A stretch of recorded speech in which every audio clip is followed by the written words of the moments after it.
Hello everyone, I am CA Manas Arora और मैं CA students को अकाउंट का सब्जेक्ट पढ़ाता हूँ। चाहे सीए फाउंडेशन हो, सीए इंटर हो या फिर सीए फाइनल हो, मैं तीनों लेवल्स पर अकाउंट्स का सब्जेक्ट पढ़ाता हूँ। तो आज के इस वीडियो में हम करने जा रहे हैं जी सीए फाउंडेशन का चैप्टर नंबर 1 थ्योरेटिकल फ्रेमवर्क को। ये वाला जो चैप्टर है इनिशियली ना ये फर्स्ट क्लास में होता है सीए फाउंडेशन की, बट मेरा मानना क्या है कि जो ये थ्योरेटिकल फ्रेमवर्क है ये बिल्कुल लास्ट में होना चाहिए, जब आपने सारे चैप्टर्स कर लिए हों उसके बाद में इस थ्योरी को रखो। क्योंकि अगर आप फर्स्ट ही टाइम थ्योरी को करते हो तो आप थोड़ा सा अकाउंट्स को बोरिंग ले जाते हो। फर्स्ट डेज में अकाउंट्स के first days of CA foundation में आपको थोड़ा सा वैसा चैप्टर करना चाहिए जिसमें कि आपका अकाउंट्स, आपका हाथ चले, जहां आपका थोड़ा सा ब्रेन चले। ठीक है जी। अब ये आपको करना है जब आपके ऑलमोस्ट सारे चैप्टर्स हो चुके होंगे, बीच में ये वाला उठा लेना है और फटाफट से इसको कर लेना है। अगर मैं आपको कह रहा हूँ कि ये पहले नहीं करना, इसका मतलब ये नहीं है कि चैप्टर इंपॉर्टेंट नहीं है। चैप्टर इंपॉर्टेंट है, आपको 10 नंबर का ये पूछ लेता होता है, पूरे चैप्टर में से 10 नंबर का आपको आ जाता होता है। आपको जैसे कि आपको पता है फाउंडेशन में आपको ट्रू फॉल्स आते हैं, तो ट्रू फॉल्स में हो गया, कभी एक क्वेश्चन हो गया 4-5 नंबर का थ्योरी वाला, तो उसमें ये पूछ लेता है आपसे। चैप्टर इंपॉर्टेंट है, स्कोरिंग चैप्टर है और इसको आज आप करेंगे। सर हमने जब ये हो रहा था ना, हमने क्लास ही लगाई, हम सोते रह गए। कोई बात नहीं, अगर आप इस वीडियो को भी देख लोगे तो भी आपका ये चैप्टर हो जाएगा। जितना आपको रिक्वायर्ड है उतना आप यहाँ पर करेंगे। ठीक है जी, ज़्यादा कहानियाँ नहीं डालेंगे, क्रिस्प वे में अपन फटाफट से इस चैप्टर को ख़त्म करेंगे और 10 नंबर का अपन इसको लेकर चलेंगे। ठीक है जी, आइए जी करते हैं जी शुरुआत करने से पहले मैं आपको रिक्वेस्ट करूंगा कि अगर आप इस चैनल पर नए हैं या फिर अगर आप रेगुलरली यहाँ पर वीडियोस देखते हैं तो प्लीज़ इस चैनल को सब्सक्राइब कर लीजिए। आप में से 60% लोग वीडियोस तो देखते हैं बट चैनल को सब्सक्राइब नहीं करते। तो आपके एक सब्सक्रिप्शन के बटन से आपका तो कुछ नहीं हो जाता, बट हमें बहुत कॉन्फिडेंस मिलता है और हमको ये होता है कि हम और अच्छा कंटेंट आपके लिए लेके आएँ। ठीक है जी, शुरुआत करते हैं थ्योरेटिकल फ्रेमवर्क की। होप आपने सब्सक्राइब कर लिया होगा। आइए जी, थ्योरेटिकल फ्रेमवर्क क्या कहता है जी। सबसे पहले वो आपसे बात करता है जी अकाउंटिंग की अकाउंटिंग होता क्या है। हमको ये लगता है, जितना भी हमने +1 या +2 में अकाउंट्स के बारे में पढ़ा है, हमें ये लगता है अकाउंटिंग का मतलब होता है डेबिट और क्रेडिट करना, अकाउंट्स की एंट्रियां डाल देना। बस हमको जो भी प्रॉब्लम दी गई है उसकी एंट्री डाल देना, लेजर बना देना, ट्रायल बैलेंस बना देना, ट्रायल बैलेंस से फाइनेंशियल स्टेटमेंट्स बना देना, बस ख़त्म हो गई अकाउंटिंग। एक्चुअली में वो अकाउंटिंग नहीं है, वो एक्चुअली में बुक कीपिंग है। ठीक है जी। अकाउंटिंग क्या होता है, अकाउंटिंग का स्कोप बुक कीपिंग से बहुत बड़ा होता है। ठीक है।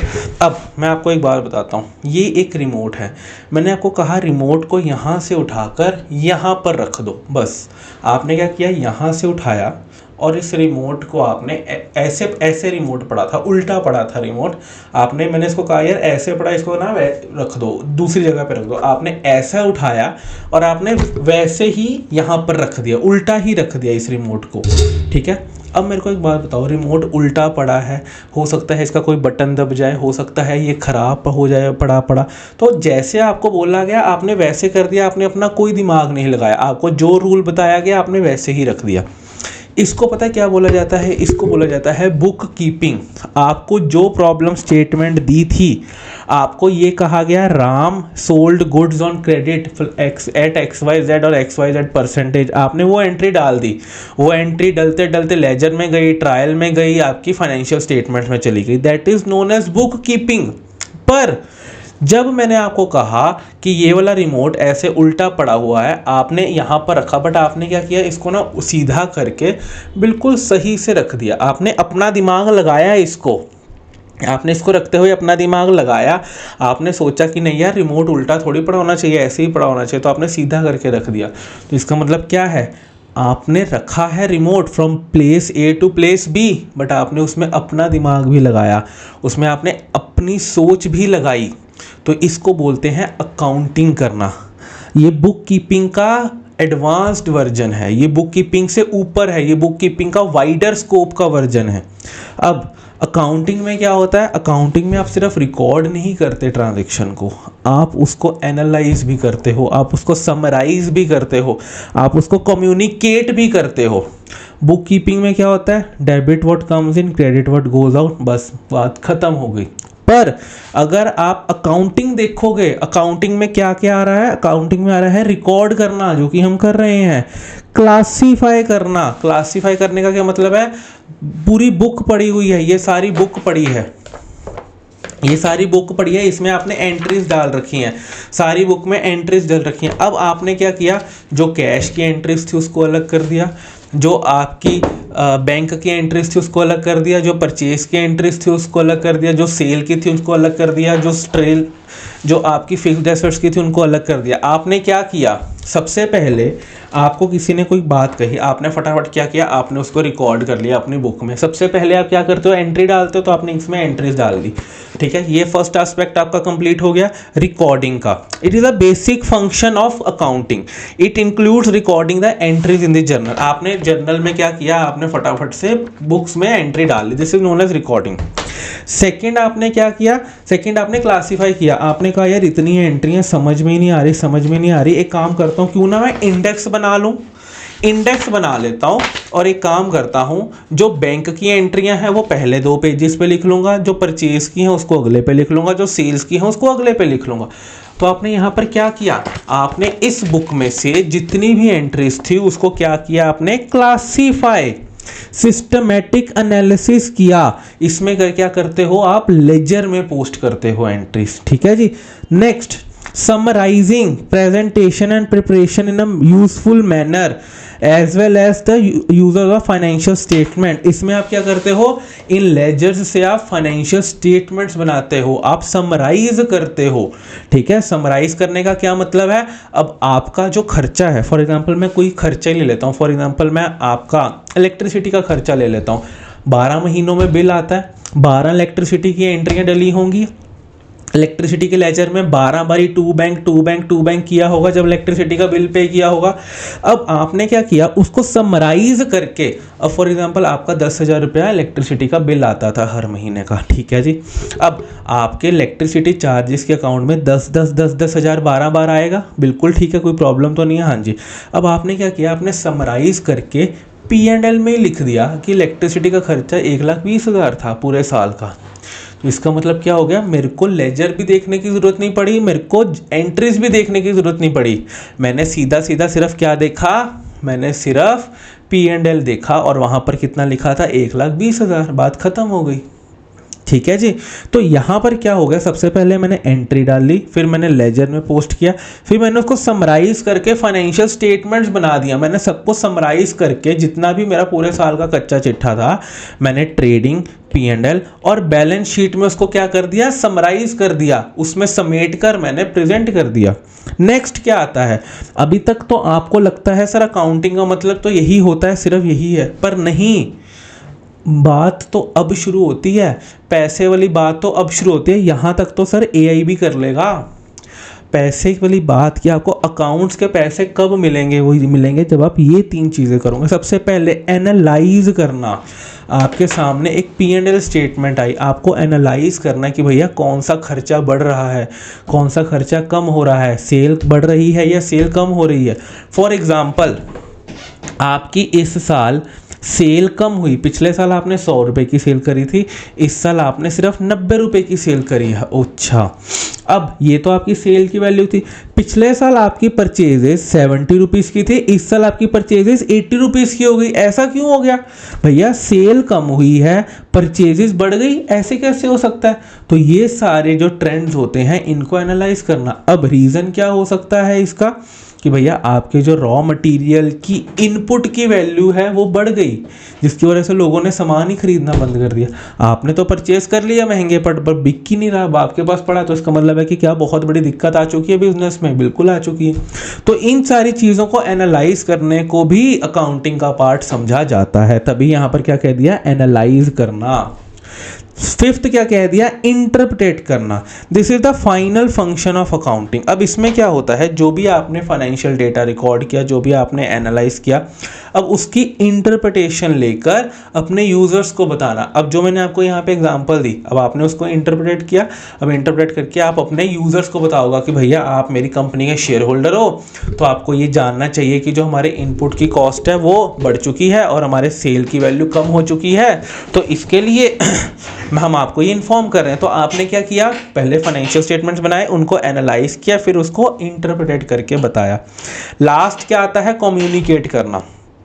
अब आपने जब छोटे होते यूज़र्स ऑफ फाइनेंशियल स्टेटमेंट्स पढ़ा होगा कि भैया आपके जो कंपनी के फाइनेंशियल स्टेटमेंट्स हैं उसको किन किन को उनकी चाहत होती है। उसमें गवर्नमेंट भी आता है, कस्टमर भी आता है, स्टेक होल्डर्स भी आता है, शेयर होल्डर्स भी आता है, कस्टमर्स, एम्प्लॉयज़, बहुत सारे लोग आते हैं। तो अब यहाँ पर वो लास्ट फंक्शन में क्या कहता है, कम्युनिकेशन। कम्युनिकेशन का क्या मतलब है, transmission of summarised, analyse and interpreted information. मतलब जो इन्फॉर्मेशन आपने समराइज करी, जो आपने एनालिसिस किया और जो आपने इंटरप्रिटेशंस करी हैं, उनको उनके यूज़र्स तक पहुंचाना। जो आपने बैलेंस शीट बनाई है उसको उनके यूज़र्स तक पहुंचाना। ये सारे एस्पेक्ट्स को बोलते हैं अकाउंटिंग के एस्पेक्ट्स। कौन से हैं, सबसे पहले रिकॉर्ड करना, क्लासीफाई करना और देन समराइज करना। यहाँ तक तो आप करते ही आए हो। फिर जो इन्फॉर्मेशन आपने समराइज करी है उसको एनालाइज करना, उसकी इंटरप्रिटेशन निकालना और समराइज्ड, एनालिसिस्ड और आपकी इंटरप्रेटेड इंफॉर्मेशन को कम्युनिकेट करना टू योर यूजर्स। ठीक है जी, ये सारी चीज़ों को अकाउंटिंग बोला जाता है। अब देखो कितनी बड़ी चीज़ है अकाउंटिंग। आपको तो लगता है जी भैया बैलेंस शीट बनाई, टैली हो गई, बस हमसे तो बड़ा कोई अकाउंटेंट है ही नहीं यहाँ पे, पर वो गलत है, क्योंकि बहुत सारे एस्पेक्ट्स और भी हैं जो कि हम मिस कर जाते हैं। ठीक है जी, तो ये सारे 6 एस्पेक्ट्स हैं जो आपको ध्यान में रखने हैं। ट्रू फॉल्स के लिए ध्यान में रखना है कि कौन से एस्पेक्ट में कौन सी बात कर रहा है। हो सकता है वो आपको पूछ ले कि भैया कौन से एस्पेक्ट के अंदर लेजर में आपकी एंट्री पोस्ट होती है, कौन से एस्पेक्ट के अंदर आप ट्रांसमिशंस करते हो। ठीक है जी, तो ये सारी चीज़ें आपको ट्रू फॉल्स में ध्यान रख के चलनी है। और वैसे भी हो सकता है आपको 3 नंबर का क्वेश्चन पूछ भी ले। ठीक है जी, फिर आता है कि सर हमको इतना सारा कुछ करने की ज़रूरत आ क्या पड़ी है, हमको क्या ज़रूरत है अकाउंटिंग करने की। तो सबसे पहले आप मेरे को एक बार बताओ, आजकल तो हम सब लोग यूपीआई यूज़ करते हैं, 5-5, 10-10 रुपए की ट्रांजेक्शन्स भी करते हैं। क्या आपके सामने आपके अकाउंट की बैंक स्टेटमेंट आ जाए, ठीक है, मेरे बैंक की अकाउंट स्टेटमेंट कम से कम 300-400 पेजेस की होगी। इसका मतलब ये नहीं कि बहुत पैसा आ रहा है, इसका मतलब ये कि मैं हर चीज़, छोटी छोटी चीज़ की मैं यूपीआई करता हूँ। 10 रुपये की चीज़ लेनी है यूपीआई, 5 रुपये की चीज़ लेनी है यूपीआई। तो इसकी वजह से मेरी 400-500 पेजेस की मेरी बैंक स्टेटमेंट ही बन जाती है। तो अब इसकी वजह से क्या होता है, मेरे को एक बात बताओ, अगर मेरे को एनालाइज करना है कि मैंने पूरे साल में कितना खर्चा किया है, तो मेरे को क्या करना पड़ेगा, कि मैं 400-500 पेजेस की स्टेटमेंट को देखूं। आपको लगता है कि ये फिजिबल है और मैं एनालिसिस कर पाऊंगा? नहीं, मैं कहूँगा यार मेरे को जितने खर्चे हो ना सारे अलग अलग हेड में डाल दो, तब मेरे को पता चलेगा कि अच्छा मैंने खाने पीने पे कितना खर्चा किया है, एंटरटेनमेंट पे कितना खर्चा किया है, फूड पे कितना खर्चा किया है, ट्रैवल पे कितना खर्चा, सब पता लग जाएगा। पर वो क्या करना पड़ा, जब मैंने सिस्टमेटिकली रिकॉर्ड करा अपनी ट्रांजेक्शन्स को। तो जब तक मैं रिकॉर्ड नहीं करूँगा तब तक मैं एनालिसिस नहीं कर पाऊँगा। तो इसीलिए अकाउंटिंग क्यों ज़रूरी है, ताकि मैं सिस्टमेटिकली रिकॉर्ड कर पाऊँ, क्योंकि एक रॉ डेटा से आपको कुछ समझ में नहीं आने वाला। आपको लगता है बैंक स्टेटमेंट निकाल के कोई कंक्लूजन निकाल पाओगे? नहीं निकाल पाओगे। तो आपको सिस्टमेटिक रिकॉर्ड मेंटेन करना पड़ेगा। ठीक है जी, नेक्स्ट आ जाओ, ascertainment of results of the above recorded transaction. जो आपकी बैंक स्टेटमेंट थी, अब आपने बैंक स्टेटमेंट की अकाउंटिंग करी, उसको P&L में डाला, उसका सब कुछ किया,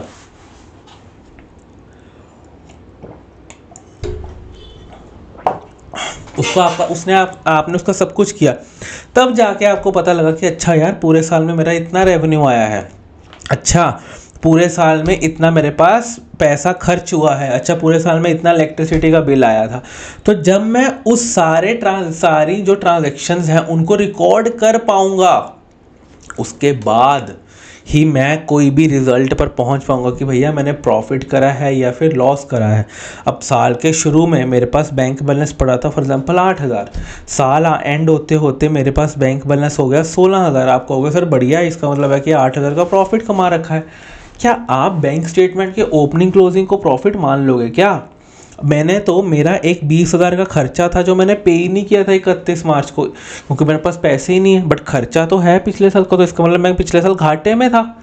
अगर bank statement does not mean, अगर मेरा हायर बैंक स्टेटमेंट है तो डेट डज नॉट मीन कि भैया मैंने प्रॉफिट कमाया है।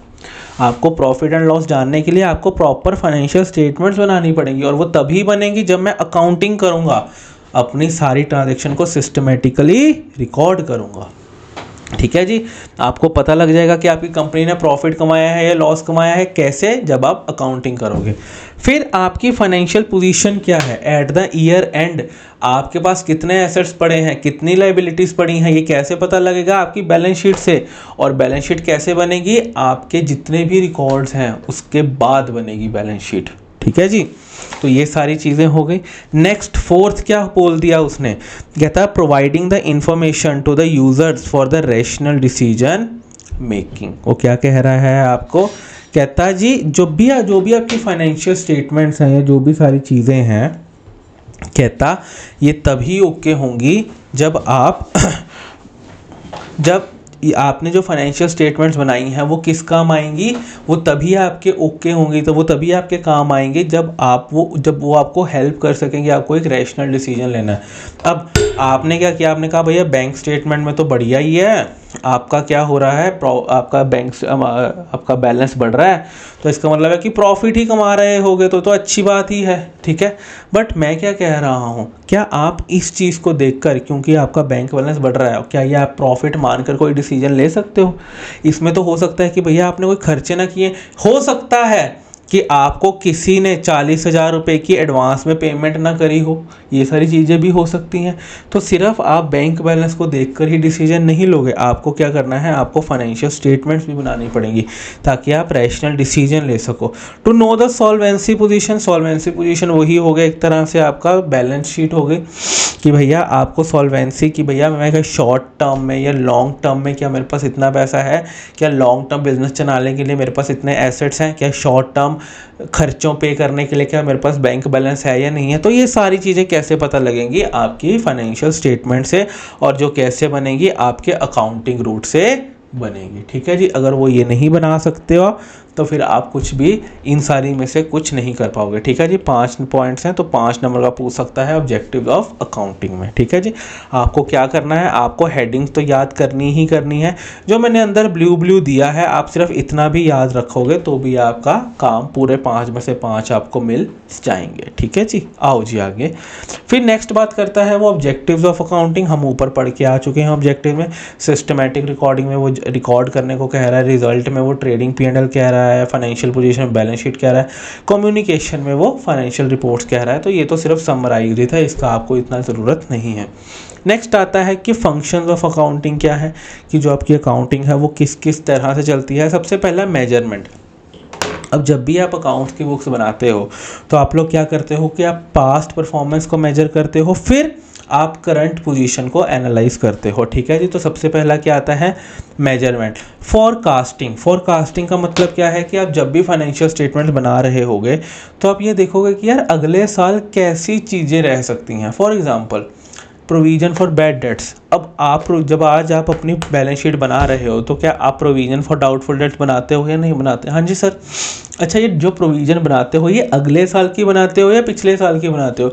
सर ये तो हमको लगता है कि हम अगले साल की बनाते हैं कि यार मेरे को लगता है कि अगले साल मेरे 5-10% जो डेटर्स हैं वो बैड हो जाएंगे, तो इसीलिए अपन ये बनाते हैं। तो मेरे को एक बात बताओ, जब आज आप बैलेंस शीट बना रहे हो तो क्या आप फोरकास्ट नहीं कर रहे चीज़ों को। हाँ जी सर, कर तो रहे हैं फोरकास्ट। तो वही कह रहा है यहाँ पर कि आप अकाउंटिंग करते हुए क्या करते हो, फोरकास्ट। फिर अगला क्या कह रहा है, वो डिसीजन मेकिंग कह रहा है आपको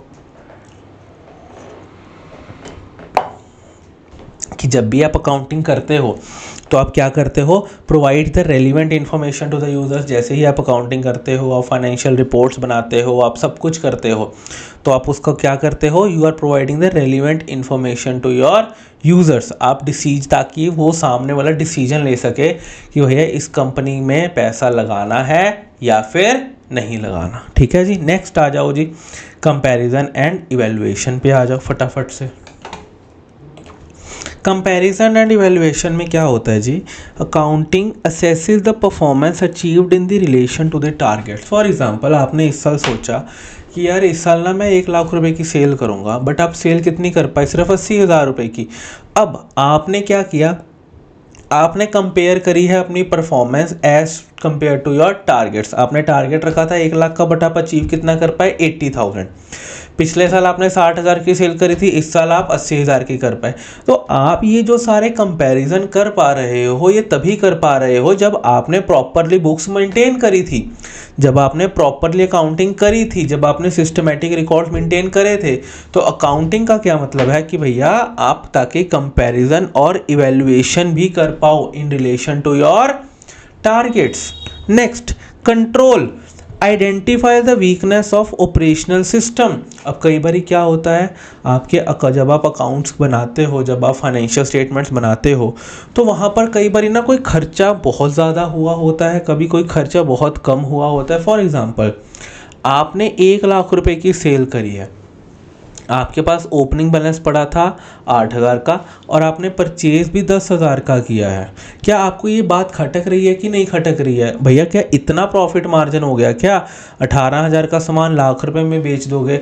अगर आप कुछ वैसी इंडस्ट्री में हो कि जहाँ पर इतना हाई प्रॉफिट मार्जिन रहता है तो समझ में आता है, बट अगर आप सिर्फ उसी प्रॉफिट जिसमें 20% का मार्जिन रहता है, अगर आप उसी इंडस्ट्री में वर्क करते हो तो देन दैट डजंट इवन, तो इसका मतलब है कि भैया कुछ ना कुछ तो गड़बड़ है।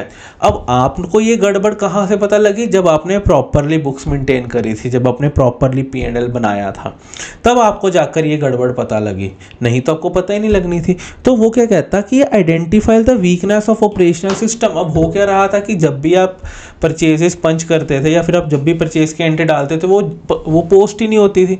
तब आपको यहाँ से पता लगा कि यार अच्छा, जब आपने पूरी बुक्स बनाई, जब आपने सारी अकाउंटिंग करी कि अच्छा यहाँ कहीं जाकर कोई दिक्कत आ रही है जिसकी वजह से मैं परचेजेस को कम दिखा रहा था। तो ये सारी चीज़ें जो कंट्रोल में दिक्कत परेशानियां हैं ये तभी पता लगेंगी जब आपको क्या मिलेगा, जब आप अकाउंट्स की बुक्स मेंटेन करोगे। ठीक है जी, तो ये सारी चीज़ों को आपको सही, तभी ये सारी चीज़ें क्या है आपको समझ में आएंगी। नाउ नेक्स्ट क्या बात कर रहा हूँ मैं, government regulation and taxation.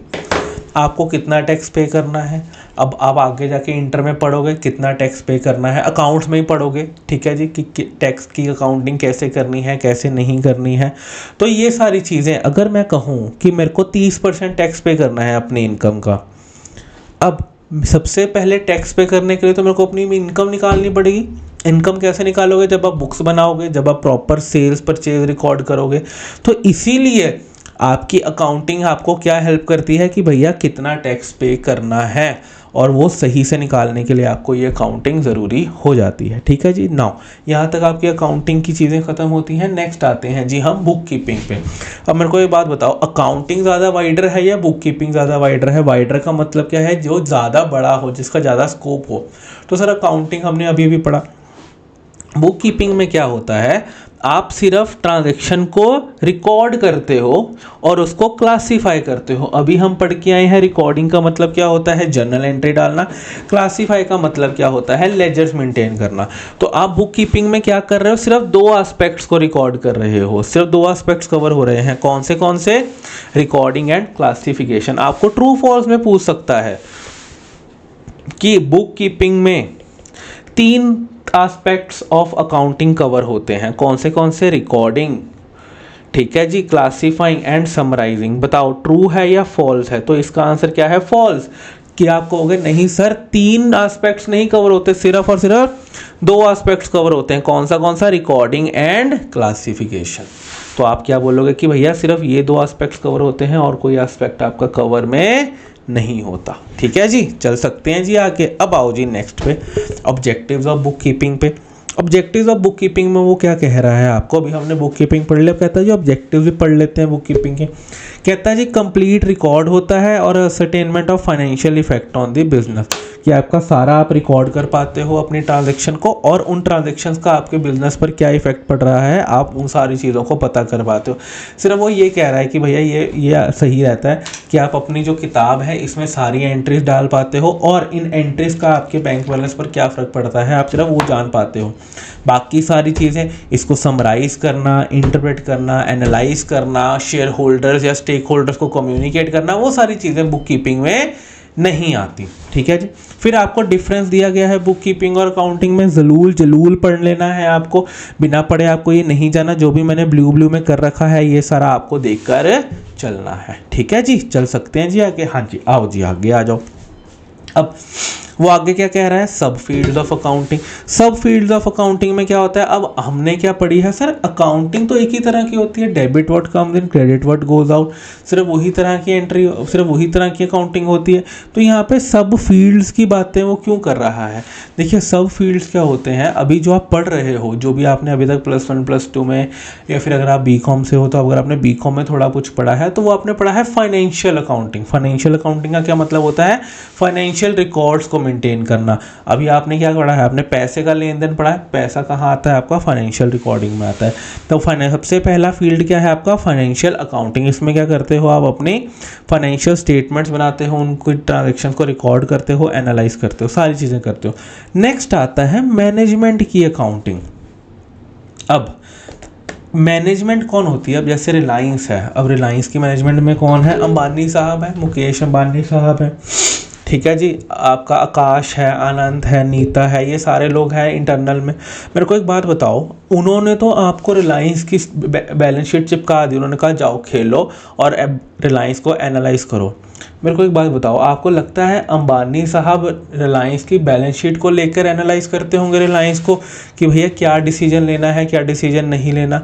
Obvious सी बात है, नहीं। अब मेरे को एक बात बताओ आपके घर में जो भी आपकी डिस्कशंस होती हैं, जो भी आपकी लड़ाइयाँ होती हैं, या जो भी आपके घर में अपने मॉम डैड सिबलिंग के साथ जो भी रिलेशन है, जैसे ही घर का कोई, जैसे ही आपके घर में कोई मेहमान आता है, आप सब क्या अपना बिल्कुल बेस्ट बिहेवियर पे आ जाते हो। अभी एक दूसरे के गले पकड़ रहे थे अंदर, जैसे ही कोई मेहमान आया आप सबसे हंस के बात कर रहे हो, बिल्कुल सब कुछ कर रहे हो। तो इसका मतलब क्या होता है, बाहर वालों के लिए दिखाने के लिए अलग है, घर वालों को दिखाने के लिए अलग है। सिमिलरली रिलायंस का भी ऐसे ही होता है, उन्होंने जो आपको बैलेंस शीट दिखाई है वो बाहर वालों को, शेयर होल्डर्स को दिखाने के लिए है, बट जो उनकी मैनेजमेंट को, जो उनकी अंदर की कमेटीज़ हैं, जो उनको डिसीजन लेना है वो बैलेंस शीट पे नहीं लेते, उनके खुद एक इंटरनल रिपोर्ट्स होती हैं, वो मेंटेन करते कि भैया अच्छा मार्केट में क्या ट्रेंड चल रहा है, कितना % हमको ग्रो करना है, क्या नहीं करना।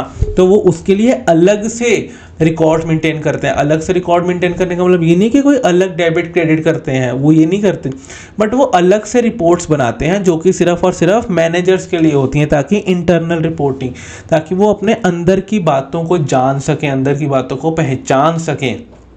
और जो फाइनेंशियल रिपोर्टिंग से जो रिपोर्ट्स बनती हैं वो बाहर शेयर होल्डर्स को देते हैं कि जाओ तुम खेलो। क्योंकि देखो, अब वो आप कहोगे सर हम भी तो शेयर होल्डर हैं, हम भी तो घर वाले हैं। देखो कई बार क्या होता है, कोई चीज़ें ना पब्लिक में नहीं लेके आनी होती। रिलायंस में बहुत सारी चीज़ें हर कंपनी में होती है। मैं कहता हूँ आप 4 लोगों का परिवार है, आप में इतनी सारी चीज़ें हैं कि आपको लगता है कि यार ये बाहर नहीं निकलनी चाहिए। वो तो 400 करोड़ लाखों की कंपनी है, उसमें कितनी सारी चीज़ें होंगी जो वो चाहते होंगे बाहर ना निकले। तो इसीलिए कुछ इंटरनल रिपोर्टिंग भी होती है, तो वहाँ उस इंटरनल रिपोर्टिंग को क्या कहते हैं, मैनेजमेंट अकाउंटिंग, जो कि आप मैनेजमेंट के लिए अकाउंटिंग करते हो, ताकि मैनेजमेंट को कोई रिपोर्ट दे सको, उसके लिए आप क्या करते हो, अकाउंटिंग करते हो। फिर नेक्स्ट क्या आता है आपका, कॉस्ट अकाउंटिंग। ये एक सब्जेक्ट भी है आपके इंटर में। कॉस्ट अकाउंटिंग में क्या होता है, अब देखो आप लोग तो क्या करते हो, अब एक किसी भी फैक्ट्री में चले जाओ आप, ठीक है, कोई भी मैन्युफैक्चरिंग की फैक्ट्री में, फॉर एग्जांपल ये शर्ट मैन्युफैक्चरिंग की फैक्ट्री में चले जाओ। अब आपको ये पता है कि भैया मैंने पूरे साल में 10 लाख शर्ट्स बनाई, उन 10 लाख शर्ट्स को बनाने के लिए 1 करोड़ रुपए का कपड़ा लगा, ठीक है। आप ये भी बता सकते हो कितने का कपड़ा, टोटल कितना कपड़ा लगा, टोटल कितना मटेरियल लगा, टोटल कितनी लेबर लगी, टोटल कितनी पावर लगी, ये तो सब आप मेरे को ट्रेडिंग से देख के बता दोगे। अगर पर शर्ट खर्चा निकालना है, पर शर्ट इसकी कॉस्ट को एनालाइज करना है कि अच्छा भैया फिक्स्ड कॉस्ट कितनी लगी, वेरिएबल कॉस्ट कितनी लगी, मैं अपनी कॉस्ट को कैसे कम कर सकता हूँ, कैसे बढ़ा सकता हूँ, तो ये सारी चीज़ें आप कहाँ पर पढ़ते हो, आप कॉस्ट अकाउंटिंग में पढ़ते हो। ये आपका इंटर का सब्जेक्ट है, बट ये भी किसकी फील्ड में आता है, अकाउंटिंग की ही सब फील्ड में आता है, कॉस्ट अकाउंटिंग। ठीक है जी। इसमें क्या होता है, आप पर्टिकुलरली कॉस्ट के बारे में पढ़ते हो। आपने जब सीए शुरू करी होगी, आपको बहुत सारे लोगों ने कहा होगा कि सीएमए भी कर लो। वो क्या है, वो सारा दिन कॉस्ट ही निकालते हैं। जैसे हम लोग बैलेंस, जैसे हम we are concern with the financial accounting, they are concern with the cost accounting, उनको क्या बोलते हैं, कॉस्ट अकाउंटेंट बोलते हैं। तो इसी तरह से जो कॉस्ट अकाउंटिंग भी है वो किसकी सब फील्ड है, वो अकाउंटिंग की ही सब फील्ड है। ठीक है, उसमें भी एंट्रीज होती हैं, उसमें भी लेजर्स बनते हैं, सब कुछ होता है, बट वो एक सिर्फ किससे, उसका माइंडसेट क्या है, कॉस्टिंग। उसका माइंडसेट है कि भैया मैं अपने प्रोडक्ट की कॉस्ट को कैसे कम कर सकूं। नेक्स्ट आता है सोशल रिस्पॉन्सिबिलिटी एंड देन आता है आपका ह्यूमन रिसोर्स अकाउंटिंग। हाँ जी, हम कर रहे हैं जी सोशल रिस्पॉन्सिबिलिटी अकाउंटिंग। अब आजकल क्या होगा, आजकल क्या हो रहा है, जो मोस्टली एनजीओज हैं या फिर जो पब्लिक ट्रस्ट्स हैं या फिर जो ऑर्गेनाइजेशन जो बाकियों की सोसाइटी एज अ होल की हेल्प करती हैं, आजकल उनकी भी काफ़ी अकाउंटिंग के बारे में चर्चा होने लग चुकी है। हम उनको अब देखिए, आप जिनको अगर डोनेशन देते हैं ताकि वो आगे हेल्प कर सकें, तो आजकल अवेयरनेस फैलने की वजह से क्या हो रहा है कि आपको भी होता है कि यार देखे तो सही कि जो हम पैसा दे रहे हैं वो कहाँ पर लग कहाँ पर रहा है। तो इसकी वजह से क्या हो रहा है, जो मोस्टली एनजीओज हैं, फाउंडेशंस हैं, पब्लिक ट्रस्ट्स हैं, उनकी भी अकाउंटिंग के बारे में, उनकी भी डे टू डे एक्टिविटीज़ के बारे में चर्चा होनी शुरू हो चुकी है। तो उसके लिए भी अपने को जो अकाउंटिंग करनी पड़ती है उनको क्या कहते हैं अपन, सोशल रिस्पॉन्सिबिलिटी अकाउंटिंग। आपने यहाँ पर एनपीओ का चैप्टर पढ़ा है, ठीक है जी, तो वो भी कहाँ पर आ जाता है, वो आपका सोशल रिस्पॉन्सिबिलिटी अकाउंटिंग में आ जाता है। फिर आ जाता है जी ह्यूमन रिसोर्स अकाउंटिंग। अब एक ऑर्गेनाइजेशन का सबसे बड़ा एसेट कोई मशीन नहीं होती, कोई लैंड नहीं होती, सबसे बड़ा एसेट होता है जी उसका ह्यूमन रिसोर्स, उसके एम्प्लॉयज़ कैसे के हैं। तो आजकल क्या हो रहा है, जैसे जैसे एआई आ रहा है, जैसे जैसे डिजिटलाइजेशन आ रही है, तो कंपनीज क्या कर रही हैं, अपने एम्प्लॉयज़ को उसके बारे में एजुकेट कर रही हैं, उनको ट्रेनिंग दे रही हैं। अब वो ट्रेनिंग या एजुकेशन ऐसे तो नहीं आ जाती, उस पर इन्वेस्टमेंट लगती है। ठीक है, अब मैं भी HSBC में था, हमारी हर 2 महीने में एक ट्रेनिंग होती थी। उसमें क्या होता था कि हमको लेटेस्ट ट्रेंड के बारे में बताया जाता था कि अच्छा आजकल क्या चल रहा है, क्या हो रहा है, कैसे हो रहा है, ताकि हम लोग अवेयर रहें। बाहर से इंस्ट्रक्टर आता था, हॉल बुक किया जाता था, खाने पीने का इंतज़ाम किया जाता था। तो इन सब के लिए क्या था भैया, पैसा लगता था, इन्वेस्टमेंट लगती थी। तो अब क्या होने लग गया है कि भैया वो ये भी पूछते हैं कि आप कितना इन्वेस्टमेंट कर रहे हो, कितना इन्वेस्टमेंट कर रहे हो अपने ह्यूमन रिसोर्स में। बहुत ज़्यादा तो नहीं कर रहे, बहुत कम तो नहीं कर रहे। तो ये सारी चीज़ें क्या हो रही हैं, यहाँ पर हो रही हैं।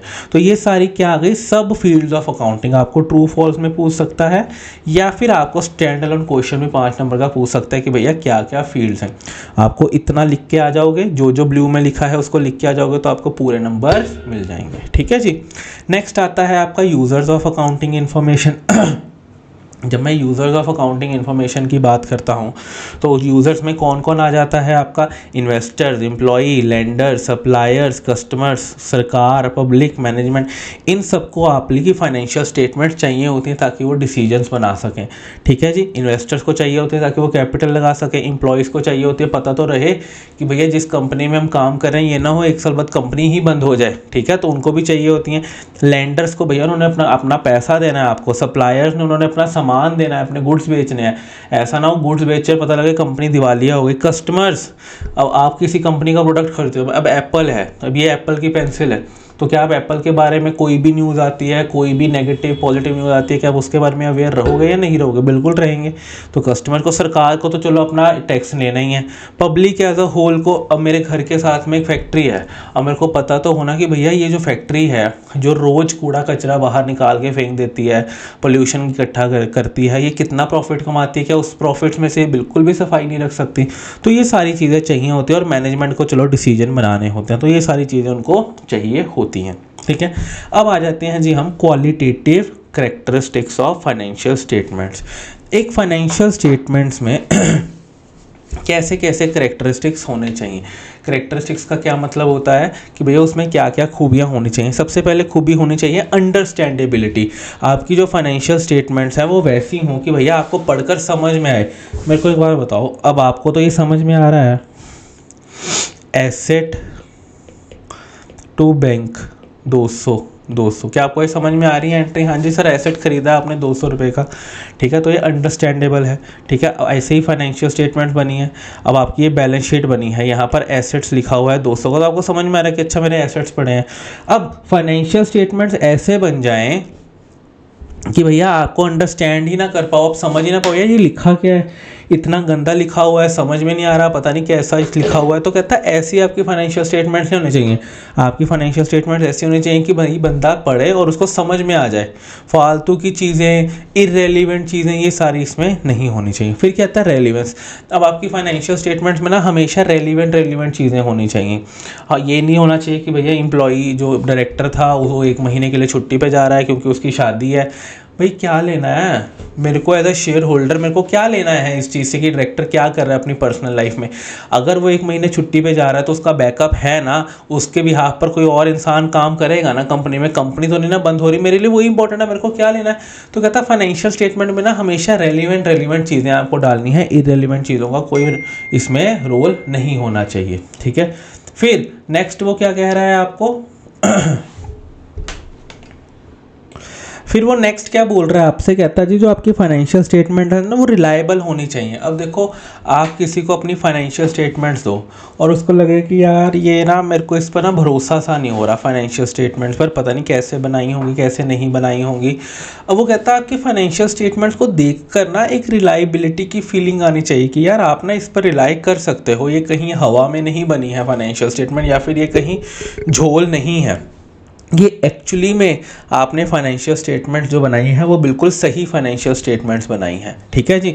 तो वो ये कह रहा है आपको कि भैया आपकी जो फाइनेंशियल स्टेटमेंट्स होनी चाहिए वो रिलायबल भी होनी चाहिए, अंडरस्टैंडेबल होनी चाहिए, सामने वाले को पढ़कर अंडरस्टैंडिंग आ जाए, रेलिवेंट चीज़ें होनी चाहिए फाइनेंशियल स्टेटमेंट में, फालतू की चीज़ें नहीं होनी चाहिए, रिलायबिलिटी होनी चाहिए फाइनेंशियल स्टेटमेंट्स में, मैं कह सकता हूँ कि हाँ यार ये फाइनेंशियल स्टेटमेंट जो मेरी है ये रिलायबल है। फिर कहता है कंपेरेटिबिलिटी। अब आपने इस साल की फाइनेंशियल स्टेटमेंट्स बनाई, ठीक है, आपने क्या किया, आपने इस साल की जो फाइनेंशियल स्टेटमेंट्स बनाई वो बनाई ऐसे, आपने प्रॉफिट एंड लॉस बनाया ऐसे, to expenses by gross profit by ये करके और टू नेट इनकम करके आपने निकाल लिया, ठीक है। ये बनाई आपने 24-25 की बैलेंस शीट ऐसे, या अपनी P&L ऐसे बना लिया। अब जब 25-26 का P&L बनाने का टाइम आया तो आपने पता क्या किया, आपने स्टेटमेंट ऑफ P&L बना लिया। आपने क्या बनाया, revenue from operations, material consumed, जो आपने +2 में पढ़ के आए हो, आपने इस फॉर्मेट में P&L बना लिया। मेरे को एक बात बताओ, क्या आप इन दोनों P&Ls को कंपेयर कर सकते हो? क्या आप इन दोनों में से निकली हुई कोई भी चीज़ को आप कंपेयर कर सकते हो? आप नहीं कंपेयर कर सकते। आप कहोगे कि यार ये तो मेरे को समझ में नहीं आ रहा कि हो क्या रहा है यहाँ पे, ठीक है जी। तो वो यहाँ पे यही कह रहा है आपसे, कहता जी आप अपनी जो फाइनेंशियल स्टेटमेंट्स हैं आप उनको कंपेयर ही नहीं कर पाओगे। तो कहता है फाइनेंशियल स्टेटमेंट्स ऐसी हों कि आप क्या कर पाओ, आप कंपेयर कर पाओ, ठीक है जी। नेक्स्ट क्या कहता है, faithful representation. The information must be presented faithfully and it's degree of reliability is high. Faithful representation का क्या मतलब होता है कि जो भी आप वहाँ पर इंफॉर्मेशन प्रेजेंट करते हो उसकी एक रिलायबिलिटी या फिर आपको उस पर फेथ होना चाहिए। एक तरह से ये रिलायबिलिटी का ही एक्सटेंशन हो गया कि मेरे को एक बात बताओ, आप किसी चीज़ को देखा और आप लगे कि यार हाँ यार ये बिल्कुल सही है, जिसने ये बनाई है उस पर आप फेथ कर सकते हैं। अब आप लोग, आप तो अभी छोटे हो, आपको तो इतना आइडिया नहीं होगा, बट आपको ये तो पता होगा कि जो CA होता है उसका वो जिसको वो किसी भी फाइनेंशियल स्टेटमेंट्स पर अगर साइन कर देता है तो वो माना जाता है कि भैया वो फाइनेंशियल स्टेटमेंट बिल्कुल सही है। अब एक फाइनेंशियल स्टेटमेंट्स आपको मिली हैं जो कि ओनर ने खुद बैठ के बनाई है ChatGPT से, एक फाइनेंशियल स्टेटमेंट आपको मिली है जो कि CA ने बनाई है और CA ने ही नीचे साइन कर रखे हैं। तो मेरे को एक बार बताओ, आप किस पर ज़्यादा फेथ करोगे, आपकी किस पर ज़्यादा रिलायबिलिटी आएगी? ऑब्वियस ही बात है जहाँ पर CA ने साइन किए हैं, जहाँ पर CA ने बनाई है। तो वो यही कह रहा है जो आपने इन्फॉर्मेशन वहाँ पर दी है वो बिल्कुल फेथफुल, बिल्कुल सही होनी चाहिए और आप उस पर जो है रिलायबिलिटी रख सकते हो। फिर कहता है कंप्लीटनेस, जो आपकी फाइनेंशियल स्टेटमेंट्स हो वो बिल्कुल कंप्लीट होनी चाहिए। क्या आप ऐसा P&L अच्छा लगेगा आपको जो कि आधा पजद्दा बना हो, जो जिसमें सिर्फ क्या हुआ खर्चे डले हो, इनकम नहीं डली हो, या फिर वैसी बैलेंस शीट जिसमें सिर्फ एसेट्स और लाइबिलिटीज़ की कोई बात ही ना हो? तो नहीं, आप कहोगे सर ये तो इनकम्प्लीट है। तो वो यही कह रहा है जी आपकी फाइनेंशियल स्टेटमेंट्स ऐसी होनी चाहिए जो कि कंप्लीट हो, ठीक है, जो कि कंप्लीटनेस की तरफ हो, इनकम्प्लीट फाइनेंशियल स्टेटमेंट्स आपकी नहीं होनी चाहिए। ठीक है जी, चल सकते हैं जी आगे, आओ जी। अब वो नेक्स्ट क्या कहता है जी, relationship of accounting with the other disciplines. Other, एक तो डिसिप्लिन का क्या मतलब होता है, वो वाला नहीं जो आप नहीं रखते हो डिसिप्लिन। डिसिप्लिन्स का मतलब होता है सब्जेक्ट्स।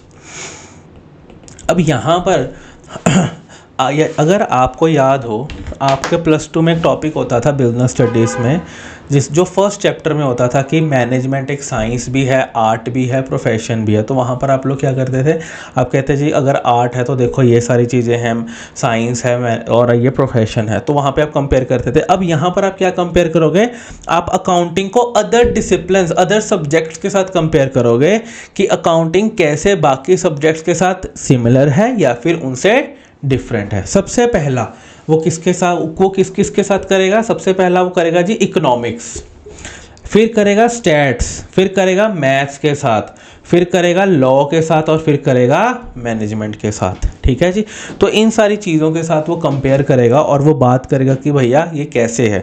फिर लास्ट में जाके वो आपको अकाउंटिंग की लिमिटेशन बता देगा, सोसाइटी में क्या रोल है, ये सारी जो है वो सारी चीज़ें आपको यहाँ पर बिल्कुल सारे आपको जो है थ्योरी वाले कंसेप्ट बता के चलेगा। ठीक है जी। अब हम आ जाते हैं जी हमारे कहाँ पर, अकाउंटिंग एंड इकोनॉमिक्स पे, relationship of accounting with the other discipline. और सबसे पहला हमारा क्या है, अकाउंटिंग एंड इकोनॉमिक्स। हाँ जी।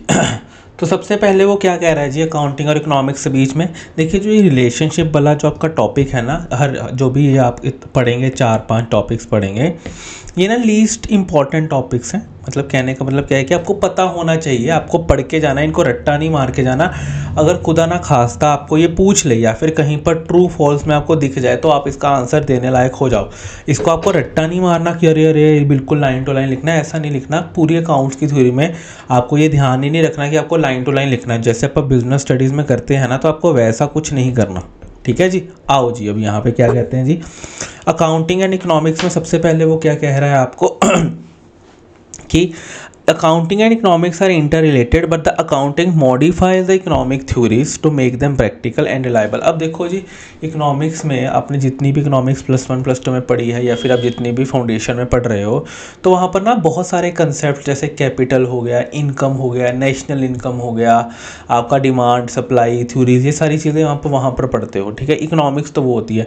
अब अकाउंटिंग क्या करती है कि जितने भी ये सारे कंसेप्ट्स हैं उनको एक फाइनेंशियल और रेलिवेंट डेटा का ढांचा पकड़ा देती है। अब जैसे कैपिटल ही है, ठीक है, अब आप लोग इकोनॉमिक्स में कैपिटल पढ़ते हो कि भैया जितना पैसा लग रहा है बिजनेस में, कितनी डिमांड आ रही है, सप्लाई क्या है, ठीक है, वहाँ पर मैं कितना प्रॉफिट कमा सकता हूँ, तो ये सारी चीज़ें होती हैं। अब अकाउंटिंग क्या करता है, इन्हीं सारी चीज़ों को एक फ्रेमवर्क में पहुंचा देता है, एक फाइनेंशियल स्टेटमेंट के रूप में आपके सामने वो रख देता है। जितनी आपकी सप्लाई है, जितनी आपकी डिमांड है, वो सारी आपको P&L की शेप में दे देता है, सारा आपको एक फाइनेंशियल स्ट्रक्चर सा बना के दे देता है।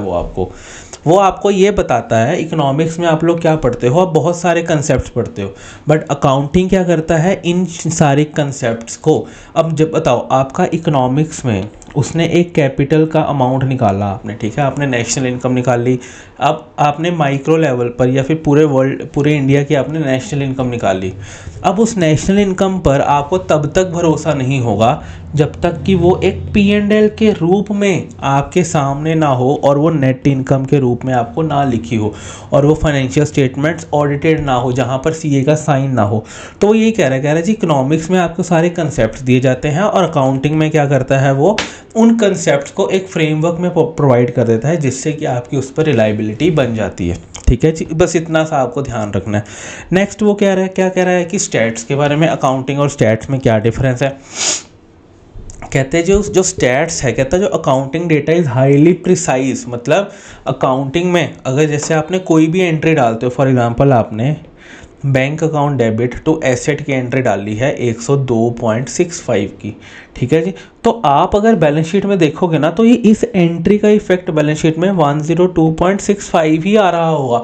क्या कहीं पर ये एंट्री चेंज होगी? क्या आपने कहीं पर इसको राउंड ऑफ करने की कोशिश करी? नहीं, हमने करी ही नहीं। जो जो आपने एंट्री डाली है वही इफेक्ट आपका आ रहा है। ठीक है जी। तो वो कहता है अकाउंटिंग डेटा ना बहुत प्रिसाइज है, such precision is often unnecessary for decision making. कई बार क्या होता है कि अकाउंटिंग में ना बहुत ज़्यादा 10 पैसे 20 पैसे का भी फ़र्क आ जाता है। तो अगर आपकी बैलेंस शीट में फॉर एग्जांपल 10 पैसे 20 पैसे का फ़र्क आ रहा है तो क्या कहेंगे, बैलेंस शीट मैच नहीं हो रही, बैलेंस शीट गलत है, आपकी अकाउंटिंग गलत है। बट मेरे को एक बात बताओ, करोड़ों की बैलेंस शीट में 10-20 पैसे का कोई फ़र्क है? नहीं, कोई फ़र्क ही नहीं है। तो कहता है जी इतना जो प्रिसीशन होता है ना अकाउंटिंग में, कहता कई बार ना अकाउंटेंट जो होते हैं वो इतनी परफेक्शन में घुस जाते हैं, वो कहते हैं कि यार हमको तो ये बैलेंस शीट मैच ही करके रखनी है, 10 पैसे का भी डिफरेंस नहीं रहना चाहिए। तो इन सब के चक्कर में क्या होता है कि जो रेलिवेंट चीज़ें होती हैं ना अकाउंटिंग करते हुए वो सारी मिस हो जाती हैं और हम इरेलीवेंट चीज़ों पर ध्यान देते हैं। पर जो आपका स्टैट्स होता है, स्टैट्स में क्या होता है कि आप जनरली क्या करते हो, आप चीज़ों को राउंड ऑफ कर देते हो। आप चीज़ों को कहते हो कि यार ठीक है, अगर 6.8 आ रहा है तो मतलब 7 अप्रॉक्सीमेटली हो गया। तो वहाँ पर होता क्या है, आप एक्चुअली स्टैट्स में ना आप रिलेशनशिप्स ढूंढते हो। रिलेशनशिप्स कैसे ढूंढते हो कि अगर एक चीज़ बढ़ रही है क्या दूसरी चीज़ भी साथ में बढ़ रही है, अगर एक चीज़ बढ़ रही है तो क्या दूसरी चीज़ भी कम हो रही है, कितने प्रपोर्शन में कम हो रही है। तो आप ना वहाँ पर अप्रॉक्सीमेशंस में खेलते हो स्टैट्स में। जैसे आप मीन मीडियन मोड निकालते थे या फिर स्टैंडर्ड डेविएशन निकालते थे, तो हो सकता है सबकी अलग आए बट आपको वहाँ नंबर मिल जाते थे।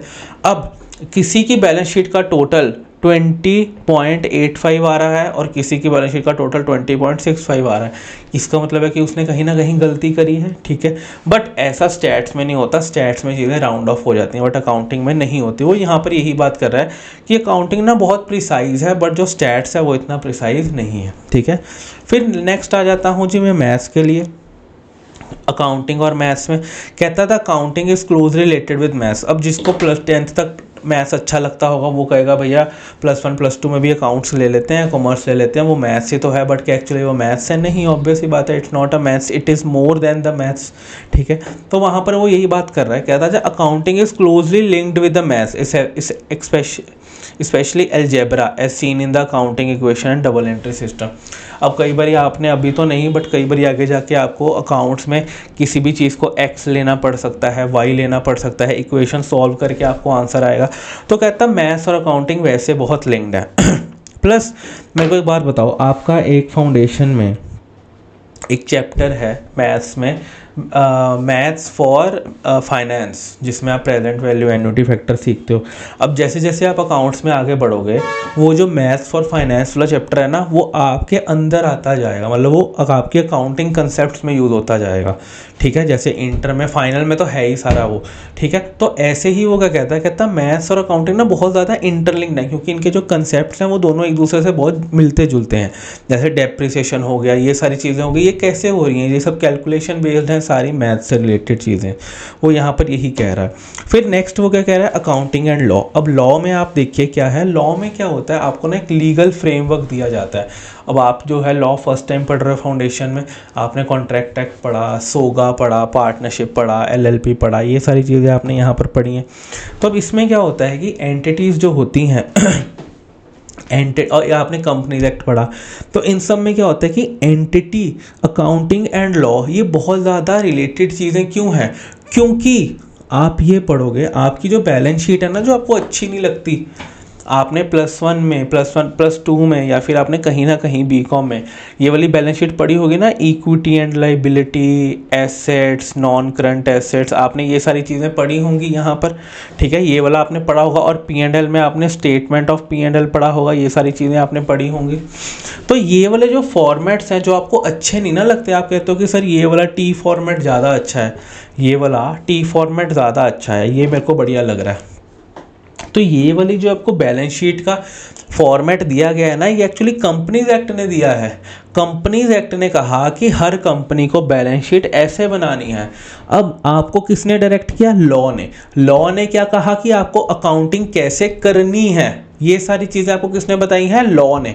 तो इसीलिए वो क्या कहता, आपका अकाउंटिंग और लॉ बहुत ज़्यादा इंटर रिलेटेड है। अब पार्टनरशिप एक्ट है, पार्टनरशिप में अगर आपने बात देखा होगा तो पार्टनरशिप बोलता है कि पार्टनरशिप के अकाउंट कैसे मेंटेन होंगे।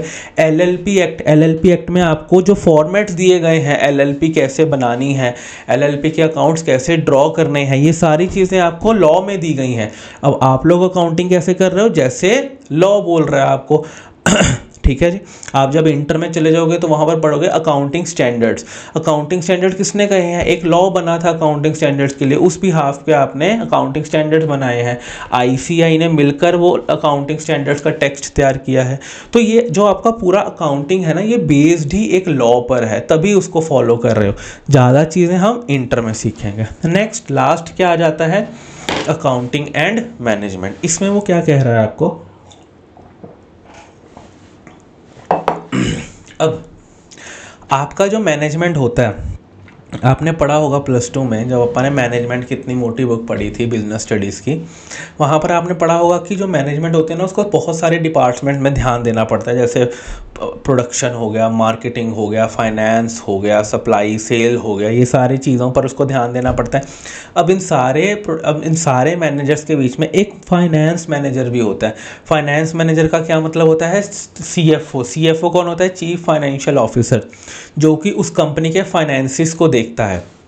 अब जो मैनेजमेंट होती है वो तो सबसे ऊपर होती है। अब मैनेजमेंट को क्या है, क्या सीएफओ को भी देखना है, सीएफओ का काम भी देखना है, चीफ फाइनेंशियल ऑफिसर का भी काम देखना है। तो कहता है मैनेजमेंट के बहुत सारे फंक्शंस होते हैं, उसमें से एक फंक्शन क्या होता है? अकाउंटिंग होता है। जैसे कि मैनेजमेंट को मार्केटिंग भी देखनी है, प्रोडक्शन भी देखनी है, सेल्स भी देखनी है, वैसे ही मैनेजमेंट को फाइनेंसिस भी देखने होते हैं। तो यहाँ पे यही कह रहा है, कहता है मैनेजमेंट के ना बहुत सारे काम होते हैं, उसमें से एक क्या होता है? अकाउंटिंग भी होता है। कहता है अकाउंटेंट बहुत बढ़िया काम, बहुत ज़्यादा मेजर काम करता है ताकि मैनेजमेंट डिसीजन ले सके। अब अकाउंटिंग में क्या होता है कि आप लोग जो है फाइनेंशियल स्टेटमेंट्स बनाते हो, सब कुछ करते हो, तभी जाके मैनेजमेंट डिसीजन ले पाता है। अब आप अकाउंटिंग करोगे, फाइनेंशियल स्टेटमेंट्स बनेंगी, तभी मैनेजमेंट जाके आगे डिसीजन लेगी, नहीं तो डिसीजन ही नहीं ले पाएगी। तो इसलिए वो क्या कहता है? Therefore accounting can be tailored to meet the management needs. तो वो क्या कहता आप अकाउंटेंट, अब जब हम भी इंडस्ट्रियल ट्रेनिंग कर रहे थे या जब भी हम जॉब कर रहे थे और जब हमारी मैनेजमेंट हमसे कोई डेटा मांगती होती थी ना, तो हम उसको उसकी नीड के हिसाब से डेटा बना के बेचते थे। जैसे फॉर एग्जांपल मैं हिंडाल्को में था, तो हिंडाल्को में अगर मैनेजमेंट ने कहा है कि मेरे को नॉर्थ जोन का डेटा निकाल के दो कि कितना सेल हुआ, कितना प्रोडक्शन हुआ है, तो मैं पर्टिकुलर नॉर्थ जोन का निकाल के देता था। वो मेरे को कहता था कि भैया बांग्लादेश का बताओ, बांग्लादेश में कितना सेल हुआ है हमारा, तो वो मैं निकाल के दे देता था। तो यहाँ पे क्या है कि जैसा मैनेजमेंट को काम चाहिए वैसा ही अकाउंटेंट करके दे देता होता था। तो वो उसने यहाँ पे क्या कहा? मैनेजमेंट कैन बी, तो accounting can be tailored to meet the management needs. ठीक है जी, यहाँ तक ओके हो गई। तो इन सारी चीज़ों को आपको ध्यान में रख लेना है, ज़्यादा रट्टा मारने की ज़रूरत आपको नहीं है। फिर मैं आ जाता हूँ जी लिमिटेशंस ऑफ अकाउंटिंग पे। अब हमने ऊपर अकाउंटिंग की इतनी अच्छी बातें कर ली, सब कुछ सही है, इससे बढ़िया तो कोई चीज़ ही नहीं है, बट हर चीज़ की लिमिटेशन होती हैं, वैसे ही अकाउंटिंग की भी लिमिटेशन है। सबसे पहले अकाउंटिंग की लिमिटेशन के बारे में वो क्या कह रहा है आपको? कहता है the balance sheet can not reflect the true value of the assets. अब क्या आपकी बैलेंस शीट में, क्या आपने पढ़ा है ह्यूमन रिसोर्स आता है कभी? अब मैंने आपको कहा कि हर कंपनी का सबसे बढ़िया एसेट क्या है? ह्यूमन रिसोर्स है, उसकी जो एम्प्लॉयज़ है। क्या एम्प्लॉयज़ बैलेंस शीट में आते हैं? नहीं सर, एम्प्लॉयज़ तो नहीं आते। मेरे को एक बात बताओ, कल कोई एम्प्लॉय ना आए, क्या आपकी फैक्ट्री का ताला भी खुल पाएगा? नहीं सर, नहीं खुल पाएगा। तो इसका मतलब है कि एम्प्लॉय सबसे बड़ा एसेट नहीं है आपकी कंपनी का, है, बट क्या आप सबसे बड़े एसेट को बैलेंस शीट में दिखा रहे हो? सर नहीं, दिखा तो नहीं रहे। क्या आप दिखा सकते हो? क्या एम्प्लॉय को हायर करने की कोई जर्नल एंट्री होती है? नहीं सर। एम्प्लॉय को सैलरी पेमेंट करने की एक जर्नल एंट्री होती है, वो आपने डाल दी हुई है। ठीक है जी, कोई प्रॉब्लम तो नहीं है ना यहाँ तक। तो इसीलिए वो ये कह रहा है जी जो आपकी बैलेंस शीट है ना, तो आपकी तो ट्रू वैल्यू नहीं दिखा रही वो। ठीक है, तो ये सबसे पहली लिमिटेशन है। फिर वो क्या कहता आप बैलेंस शीट बना रहे हो, जैसे 31 मार्च 26 की बनाई। अब जो 31 मार्च 26 को बैलेंस शीट बनी है, उसने क्या दिखाया है? उसने 25-26 का डेटा दिखाया है, बट जब मैं एक कंपनी की बैलेंस शीट देखता हूँ तो मैं ये देखता हूँ कि भैया आने वाला टाइम इसका कैसा रहेगा, इस कंपनी का। क्या आज बैलेंस शीट आपको बता सकती है आने वाला टाइम कैसा रहेगा? क्या बैलेंस शीट आपको फ्यूचर बता सकती है? नहीं, बैलेंस शीट तो पास्ट डेटा पे बनती है, पास्ट ईयर के लिए बनती है। तो वही कहता है बैलेंस शीट ना पास्ट की चीज़ें दिखाती हैं, फ्यूचर की चीज़ें नहीं दिखा सकती वो, ठीक है। नेक्स्ट कहता है अकाउंटिंग इग्नोर्स इन्फ्लेशन। अब 5%, 6%, 10% का इन्फ्लेशन चल रहा है। क्या आप आपने देखा, आपने फाइनेंशियल स्टेटमेंट्स बनाए हैं इतने सारे, क्या कहीं पर कभी कोई इन्फ्लेशन की बात हुई है? नहीं सर, कहीं भी नहीं हुई। तो इतना मेजर चीज़ अकाउंटिंग मिस कर देता है, तो कहता है कि ये भैया तुम्हारी लिमिटेशन है। Sometime the accounting principle conflict with each other. ये चीज़ें आप इंटर में जाके पढ़ोगे ठीक है। कई बार क्या होता है कि जो अकाउंटिंग के प्रिंसिपल होते हैं वो एक दूसरे के साथ ही कन्फ्लिक्ट करना शुरू कर देते हैं, तो वो कहता है कि भैया वो भी उसकी लिमिटेशन। Accounting estimate depend upon the judgement of the accountant. अब कई बार क्या होता है, सबसे बड़ा अकाउंटिंग एस्टिमेट का एग्जांपल है bad debts, provision for bad debts. अब ये कैसे पता लगे कि भैया 5% प्रोविजन बनानी है, 8% प्रोविजन बनानी है या 10% प्रोविजन बनानी है? ये कौन बताता है? मैनेजमेंट डिसाइड करता है, अकाउंटेंट डिसाइड करता है। अब ये अकाउंटेंट के एस्टिमेट पर है कि भैया कितने % की प्रोविजन बनानी है। कम भी बना सकते हो, ज़्यादा भी बना सकते हो, ये मैनेजमेंट के ऊपर है, ये अकाउंटेंट के ऊपर है। तो कहता है जहाँ पर जजमेंट इन्वॉल्व हो जाती है वहाँ पर गलती का स्कोप बढ़ जाता है, ठीक है। आप क्या कहोगे, मेरे को लगता है 5% बननी चाहिए। भैया लगता का क्या मतलब है? रैशनल तो होगा ना 5-10% का। तो वो यही कहता है जहाँ पर आपका एस्टिमेट इन्वॉल्व हो जाता है वहाँ पर गलती कर सकते हो, और ये आपकी अकाउंटिंग का लिमिटेशन हो जाता है, ठीक है जी। नेक्स्ट आ जाओ जी, role of the accountant in the society. एक अकाउंटेंट का सोसाइटी में क्या रोल होता है? अब मेरे को एक पहले बात बताओ, आपने सीए क्यों चुना? Why you want to do CA? Sir हमारे आसपास एक सीए था, उसको बहुत ज़्यादा रिस्पेक्ट मिलती है, हम जहाँ पे भी जाते हैं घर वाले कहते हैं सीए साहब, तो उसको बहुत ज़्यादा रिस्पेक्ट मिलती है। कोई भी हमको फाइनेंस के रिलेटेड डाउट होता है घर वाले सीए के पास पहुँच जाते हैं। तो ऐसी इज्जत कमानी है, ऐसा रुतबा रखना है, तो हमने इसीलिए सीए चुना। तो वहाँ पर भी यही कह रहा है वो, role of the accountant in society. ये पूछ लेता है आपको कई बार, कहता है ये हाईली रिस्पेक्टेड और vital for the public goods है, ठीक है। पब्लिक के लिए बहुत ज़रूरी रोल है ये, ठीक है जी, हाईली रिस्पेक्टेड रोल है ठीक है। कहता है it can transform a raw financial data into the meaningful insight. आप किसी भी सीए को अपनी बैंक स्टेटमेंट देना, आप किसी भी सीए को ना पिछले 1 साल की अपनी बैंक स्टेटमेंट देना, और वो आपको 2 दिन में ये बता देगा या फिर 1 दिन में, जैसे भी वो आपको ये बता देगा कि आपने पिछले साल में अपना मेजर पैसा कहाँ खर्च किया है, आपको क्या करना चाहिए क्या नहीं करना चाहिए, आपका कहाँ पैसा बच सकता था। तो वो लोग क्या करते हैं, वो एक रॉ इन्फॉर्मेशन को एक मीनिंगफुल इंसाइट में कन्वर्ट कर देते हैं, ठीक है। कहता है इसके बियॉन्ड टैक्सेशन, अकाउंटिंग कैसे टैक्स बचा सकते हैं, कंपनीज लॉ में एक्सपर्टाइज, बजटिंग करना, इकोनॉमिक एनालिसिस करना, ये सारी चीज़ें कौन करता है? ये एक चार्टेड अकाउंटेंट करता है या फिर एक अकाउंटेंट करता है, ठीक है। The scope of the profession is broad and is continuously expanding. कि आपका जो भी प्रोफेशन का स्कोप है वो बहुत ही ब्रॉड है, बहुत सारी चीज़ें करता है, और ये कंटिन्यूसली क्या कर रहा है? एक्सपैंड कर रहा है रोल, ठीक है जी आगे आ जाते हैं। आगे वो क्या कह रहा है, वो कहता है एरिया ऑफ द सर्विस क्या है। सबसे पहला कि एक अकाउंटेंट क्या क्या काम करता है। सबसे पहला काम वो क्या करता है? Maintenance of the books of accounts. सबसे पहले वो क्या करता है जी? वो आपकी बुक्स मेंटेन करता है, वो आपकी अकाउंट्स मेंटेन करता है। सेकंड, फिर उन बुक्स का क्या करता है? वो ऑडिट करता है। ऑडिट का मतलब क्या होता है कि जैसे चेकिंग, जैसे आप लोग टेस्ट देते हो, ठीक है। अब आप लोग टेस्ट देते हो तो हम उसको चेक करते हैं कि हाँ भाई आपने सही किया है या नहीं किया, फिर आपको नंबर देते हैं। तो वैसे ही ऑडिट क्या होता है, जो आपने बुक्स ऑफ अकाउंट बना रखी होती हैं उनको चेक करता है कि कहीं तुमने कोई एंट्री गलत तो नहीं कर दी, कहीं कोई एंट्री आपने एक जगह दूसरी जगह तो नहीं डाल दी। तो उन सबको चेक कर कर फिर वो अपना ओपिनियन देता है कि भैया आपने क्या बुक्स ऑफ अकाउंट सही से बनाई हैं या फिर नहीं बनाई हैं। इंटरनल ऑडिट करता है। इंटरनल ऑडिट क्या होता है अब जैसे स्टैट्यूटरी ऑडिट हो गया जी, आपका फाइनल एग्ज़ाम, आपका सीए फाउंडेशन का पेपर, वो क्या होता है कि एक थर्ड पार्टी बाहर से आके आपका पेपर चेक करती है, आईसीआई चेक करवाता है आपका पेपर, और उसमें पता लगता है कि भैया आपका कैसा रिजल्ट रहा। अब उस स्टैट्यूटरी ऑडिट से पहले क्या आप लोग क्लास टेस्ट देते हो, क्या आप लोग मॉक टेस्ट देते हो? हाँ जी सर हम देते हैं। वो कौन चेक करता है? वो हम चेक करते हैं। तो ये हम दोनों, तो मैं तो आपके अंदर का आदमी हूँ, मैं तो आपका खुद का आदमी हूँ। तो आपने हमको हायर कर रखा है कि सर आप हमारे टेस्ट चेक करिए और हमको बताइए क्या हमने जो जो भी हम पढ़ाई कर रहे हैं क्या वो सही से कर रहे हैं या फिर नहीं कर रहे। सिमिलरली जब भी आप ऑडिट की बात करते हो तो वहाँ पर कंपनीज क्या है, एक इंटरनल ऑडिटर हायर करती हैं। सबसे पहले आपकी books of accounts internal auditor देखता है। वो ये देखता है कि भैया क्या आपने सही से बुक्स मेंटेन करी हैं, आपके जो अकाउंटिंग के प्रोसेसेस हैं वो सही हैं या नहीं है। फिर बाद में जाके स्टैट्यूटरी ऑडिटर आता है, फिर वो वहाँ पर और गलतियाँ निकालता है। इंटरनल ऑडिटर तो अपनी रिपोर्ट बता के दे देता है, वो कहता है कि भैया ये सुधार लो। जैसे हम आपको कहते हैं कि इस चैप्टर पर फोकस कर लो, उस चैप्टर पर फोकस कर लो, यहाँ से क्वेश्चन आ सकता है, वहाँ से क्वेश्चन आ सकता है। सिमिलरली वैसे ही इंटरनल ऑडिटर भी कंपनी को बताता है कि भैया ये प्रोसेस सुधार लो, ऐसे ठीक कर लो या फिर वैसे ठीक कर लो। ठीक है जी, एक मिनट जी। तो इंटरनल ऑडिट और स्टैट्यूटरी ऑडिट में यही फ़र्क होता है जी कि इंटरनल ऑडिट क्या होता है कि हम जब स्टैट्यूटरी ऑडिटर आता है उससे पहले ही हम चेकिंग करवा लेते हैं कि भैया मेरी बुक्स ऑफ अकाउंट सारी ठीक है। ये ना हो कि भैया उसके सामने मेरी बेइज्जती हो जाए। तो जो पहले ही आप चेक करवा लेते हैं उसको क्या कहते हैं आप? Internal audit. ठीक है जी, चले जी आगे। हाँ जी चलो जी आगे। आगे आ जाओ जी टैक्सेशन पे। टैक्सेशन का क्या मतलब होता है? अब जैसे इनकम टैक्स है, जीएसटी है, आपने इन सब के बारे में तो सुना होगा। अब इन सब के महारथी कौन है? Chartered accountants. अब आप लोग भी इंटर फाइनल में इनकम टैक्स और जीएसटी पढ़ोगे, तो जब आप वो पढ़ोगे जी इनकम टैक्स का आपने सुना होगा, इनकम टैक्स की रेट पड़ गई जी, जीएसटी की रेट पड़ गई जी, ईडी की रेट पड़ गई जी।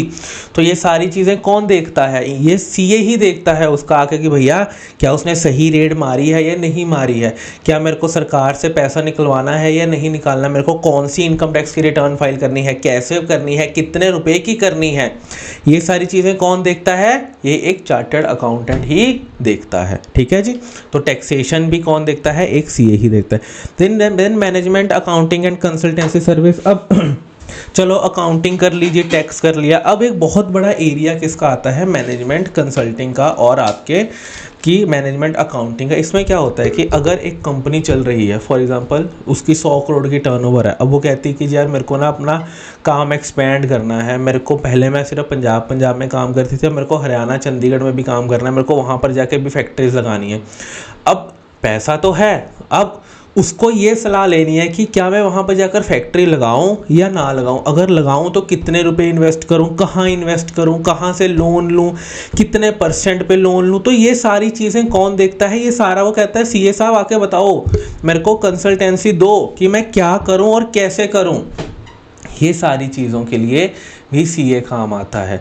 बिजनेस के हर एक एस्पेक्ट के लिए आपको अकाउंटेंट की ज़रूरत है। फिर फाइनेंशियल एडवाइस होगी, आपके घर वालों ने कोई प्रॉपर्टी लेनी है, कोई इनकम टैक्स का रिटर्न फाइल करना है, कोई कैश डिपॉजिट करना है, कैश निकलवाना है, कितना निकलवाएं सर, कैसे निकलवाएं, ये सारी चीज़ें कौन बताता है? ये सारी चीज़ें अकाउंटेंट बताता है उनको। ठीक है। नेक्स्ट आता है अदर सर्विसेज। अदर सर्विसेज में क्या आता है? जैसे कि ट्रेडिशनल अकाउंटिंग, इनकम टैक्स, ये सारी चीज़ें ही वहाँ पर आती हैं। ठीक है। तो आपको पहली 6 चीज़ों में ध्यान रख लेना है आपका कि भाई अकाउंटेंट क्या क्या काम करता है। Then chartered accountant in industry. अब देखो जब आप सीए क्लियर कर लोगे ना तो आपके पास बहुत सारे ऑप्शंस होंगे कि भैया एज अ चार्टर्ड अकाउंटेंट आपको कहाँ पे जाना है। सबसे पहला ऑप्शन आपके पास होगा कि मैं एक सीए ऑफिस खोल लूँ, जो कि आपने अपने घर के आसपास देखा होगा या फिर अपने आसपास जिनको देखकर आपने सीए की शुरुआत करी है तो आपने देखा होगा कि यार क्या बढ़िया ऑफिस है। तो जब आप सीए बन जाओगे तो आपके पास क्या ऑप्शन होगा? आप सीए का ऑफिस खोल लो। उसको कहते हैं CA in practice.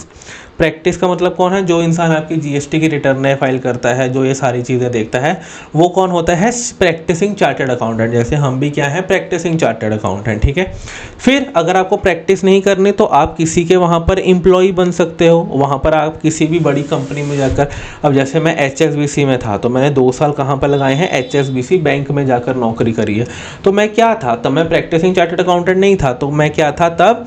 CA in industry. Industry का क्या मतलब होता है? बड़ी बड़ी कंपनियों में जाकर जब आप एक सीए काम करता है तो उसको कहते हैं इंडस्ट्री में काम करना। फिर बहुत सारे सीएस जब वो सीए बन जाते हैं वो कहते हैं कि यार सरकारी नौकरी मिल जाए, चाहे किसी सरकारी बैंक में मिल जाए या फिर किसी सरकारी कंपनी में मिल जाए, बढ़िया लाइफ सेट हो जाएगी। बहुत सारे आप भी ये सोचोगे कि यार सीए कर ली, चलो अब लाइफ सेट हो जाए, और ठीक भी है। मतलब लोग कहते हैं कि यार आपकी लाइफ ना अच्छी चलती है, मैंने देखा है अपने आसपास बंदा सेटिस्फाइड रहता है, बंदा कहता है यार ठीक है यार, अब मेरे को मेरी नौकरी से कोई नहीं निकाल सकता, आराम से आओ आराम से जाओ, बात ख़त्म हो गई। ठीक है जी। तो ये क्या हो गया, CA in public sector. Public sector कौन होता है, सरकारी सेक्टर। ठीक है, सीए इन पब्लिक सेक्टर। ठीक है जी। तो आपके पास, और फिर आपके पास लास्ट ऑप्शन क्या आता है कि अगर आपको बिजनेस करना है। अब बहुत सारे लोग हैं, जैसे बोट है, अब बोट का जो मालिक है अमन गुप्ता, वो एक सीए है, ना वो प्रैक्टिस कर रहा है, ना वो किसी इंडस्ट्री में नौकरी कर रहा है, ना वो किसी सरकारी कंपनी में नौकरी कर रहा है, और ना ही वो कुछ और कर रहा है, वो अपना बिजनेस कर रहा है। तो क्या सीए अपना बिजनेस कर सकता है? बिल्कुल कर सकता है। सीए से हटकर भी बिजनेस कर रहा है वो भैया, वो तो ईयरफोन्स बना रहा है बैठ के। तो इसका मतलब क्या है कि सीए बनने के बाद आपके पास बहुत सारे ऑप्शंस क्या हो जाते हैं, ओपन हो जाते हैं। तो यहाँ पे वो यही कह रहा है, accountant in industry, chartered accountant in industry, कहता an accountant is a part of the highest planning team. अब चार्टर्ड अकाउंटेंट को कहाँ पे रखते हैं, वो सीएफओ बनाते हैं कि आके आप हमारी कंपनी के फाइनेंसिस को ओवरव्यू करो। ठीक है जी। ऑर्गेनाइजेशन का एम, ये सारी चीज़ें कौन है कि ये एक सीए इन इंडस्ट्री करता है। ठीक है जी।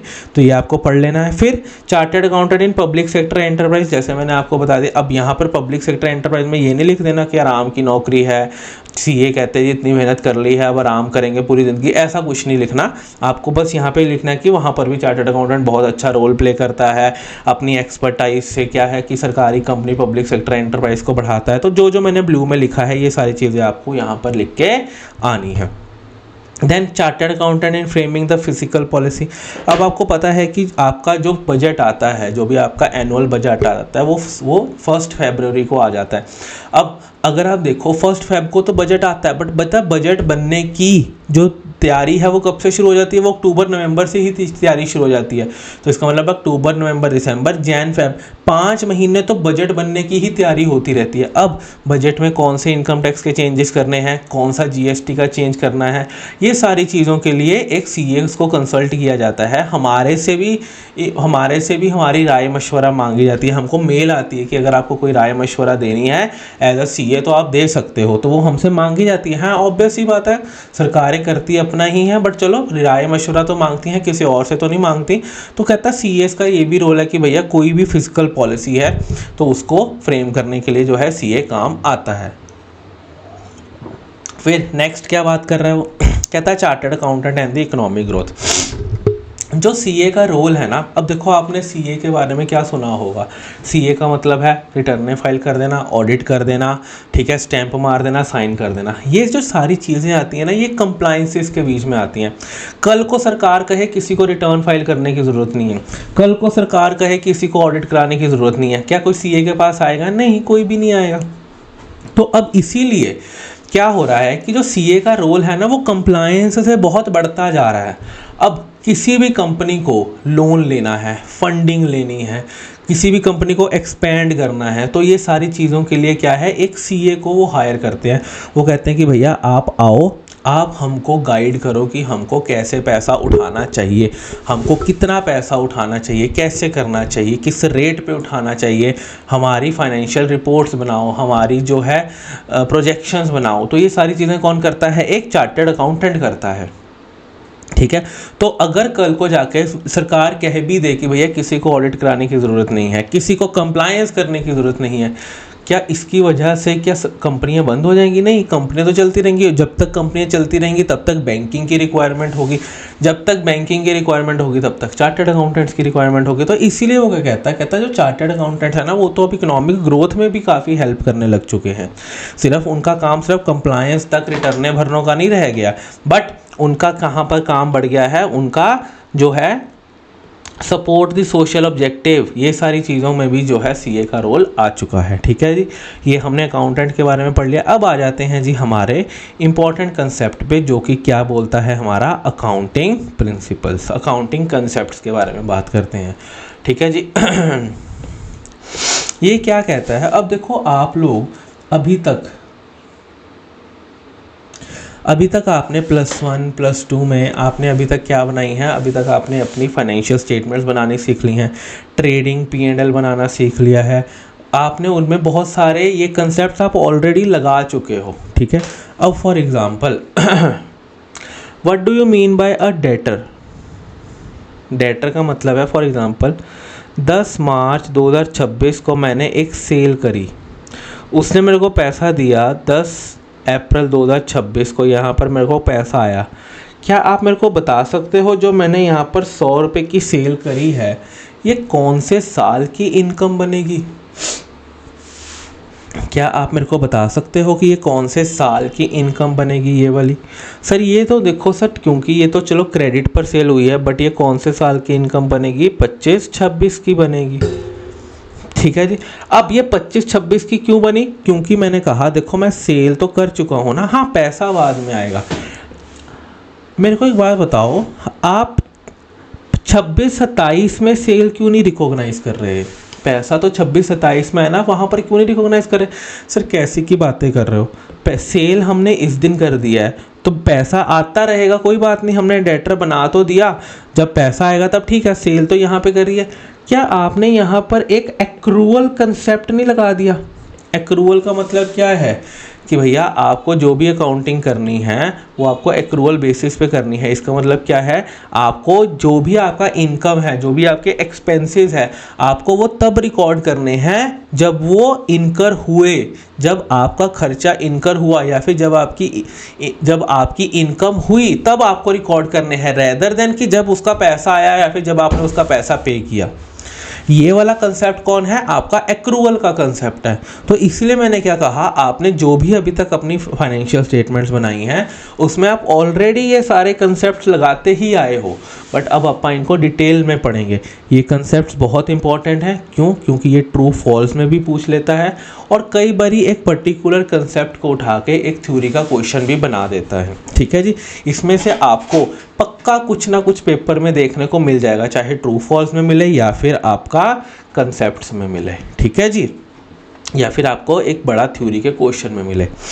अकाउंटिंग कंसेप्ट्स क्या होता है? ठीक है, ये अपने को accounting concepts are the basic assumptions which are accepted from the foundation of accounting, जो कि आप एक बेसिक अजम्पशंस लेते हो अकाउंटिंग कंसेप्ट्स में, ठीक है जी, वो होती हैं। अकाउंटिंग प्रिंसिपल्स क्या होते हैं? अकाउंटिंग प्रिंसिपल्स वो होते हैं which help you in the presentation, यहाँ लिख लो, presentation and preparation of financial statements.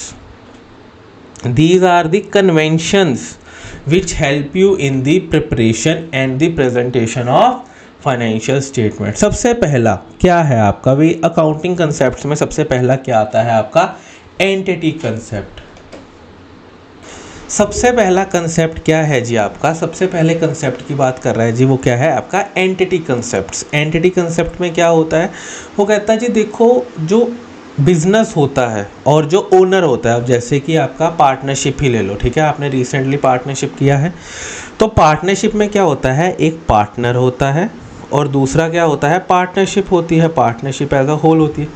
कहता है जी ये दोनों ना अलग अलग एंटिटीज होती हैं। पार्टनरशिप क्या करती है? पार्टनरशिप बिजनेस करती है, और पार्टनर क्या होता है? पार्टनर बिजनेस चलाता है। तो वो क्या कहता जी जो एंटिटी है, the business enterprise is a separate entity apart from its owner. इन दोनों को सेम मत समझ लेना। रिलायंस और मुकेश अंबानी दोनों क्या हैं? डिफरेंट एंटिटीज़ हैं, उनको एक मत समझ लेना, ठीक है जी। तो एंटिटी कंसेप्ट के कहने का ये मतलब है। इसीलिए अगर आपने देखा होगा जितने भी आपने बैलेंस शीट्स बनाई हैं वहाँ पर जो आप कैपिटल लिखते हो ना, तो वो आप लाइबिलिटी साइड लिखते हो। क्यों लाइबिलिटी साइड लिखते हो? अब मेरे को बताओ, कैपिटल कौन लगाता है? ओनर लगाता है। अब जो बैलेंस शीट बन रही है वो ओनर की बन रही है या बिजनेस की बन रही है? सर बिजनेस की बन रही है। तो मेरे को एक बात बताओ, बैलेंस शीट जो बन रही है वो बन रही है बिजनेस की, जो कैपिटल लगा रहा है वो कौन लगा रहा है? वो ओनर लगा रहा है। अब आपने बिजनेस शुरू किया, फॉर एग्जांपल आप एक बिजनेस हो, आप में किसी थर्ड पर्सन ने पैसा लगाया कि जा तुम आगे जाके बिजनेस करो। आपको जो थर्ड पर्सन ने पैसा दिया, क्या वो आपकी लाइबिलिटी है? हाँ जी सर, वो हमारी तो लाइबिलिटी तो है ही है, देखो ऐसे तो नहीं है, वो हमारी लाइबिलिटी है।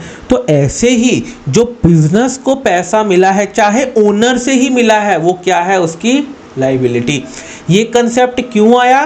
क्योंकि बिजनेस और ओनर क्या है? दोनों अलग अलग हैं, इसीलिए इसका नाम क्या है? Entity concept. एंटिटी में वो क्या कहता है? कहता है business enterprise is different from the owner. The accountant should treat a business as a distinct entity from its owner.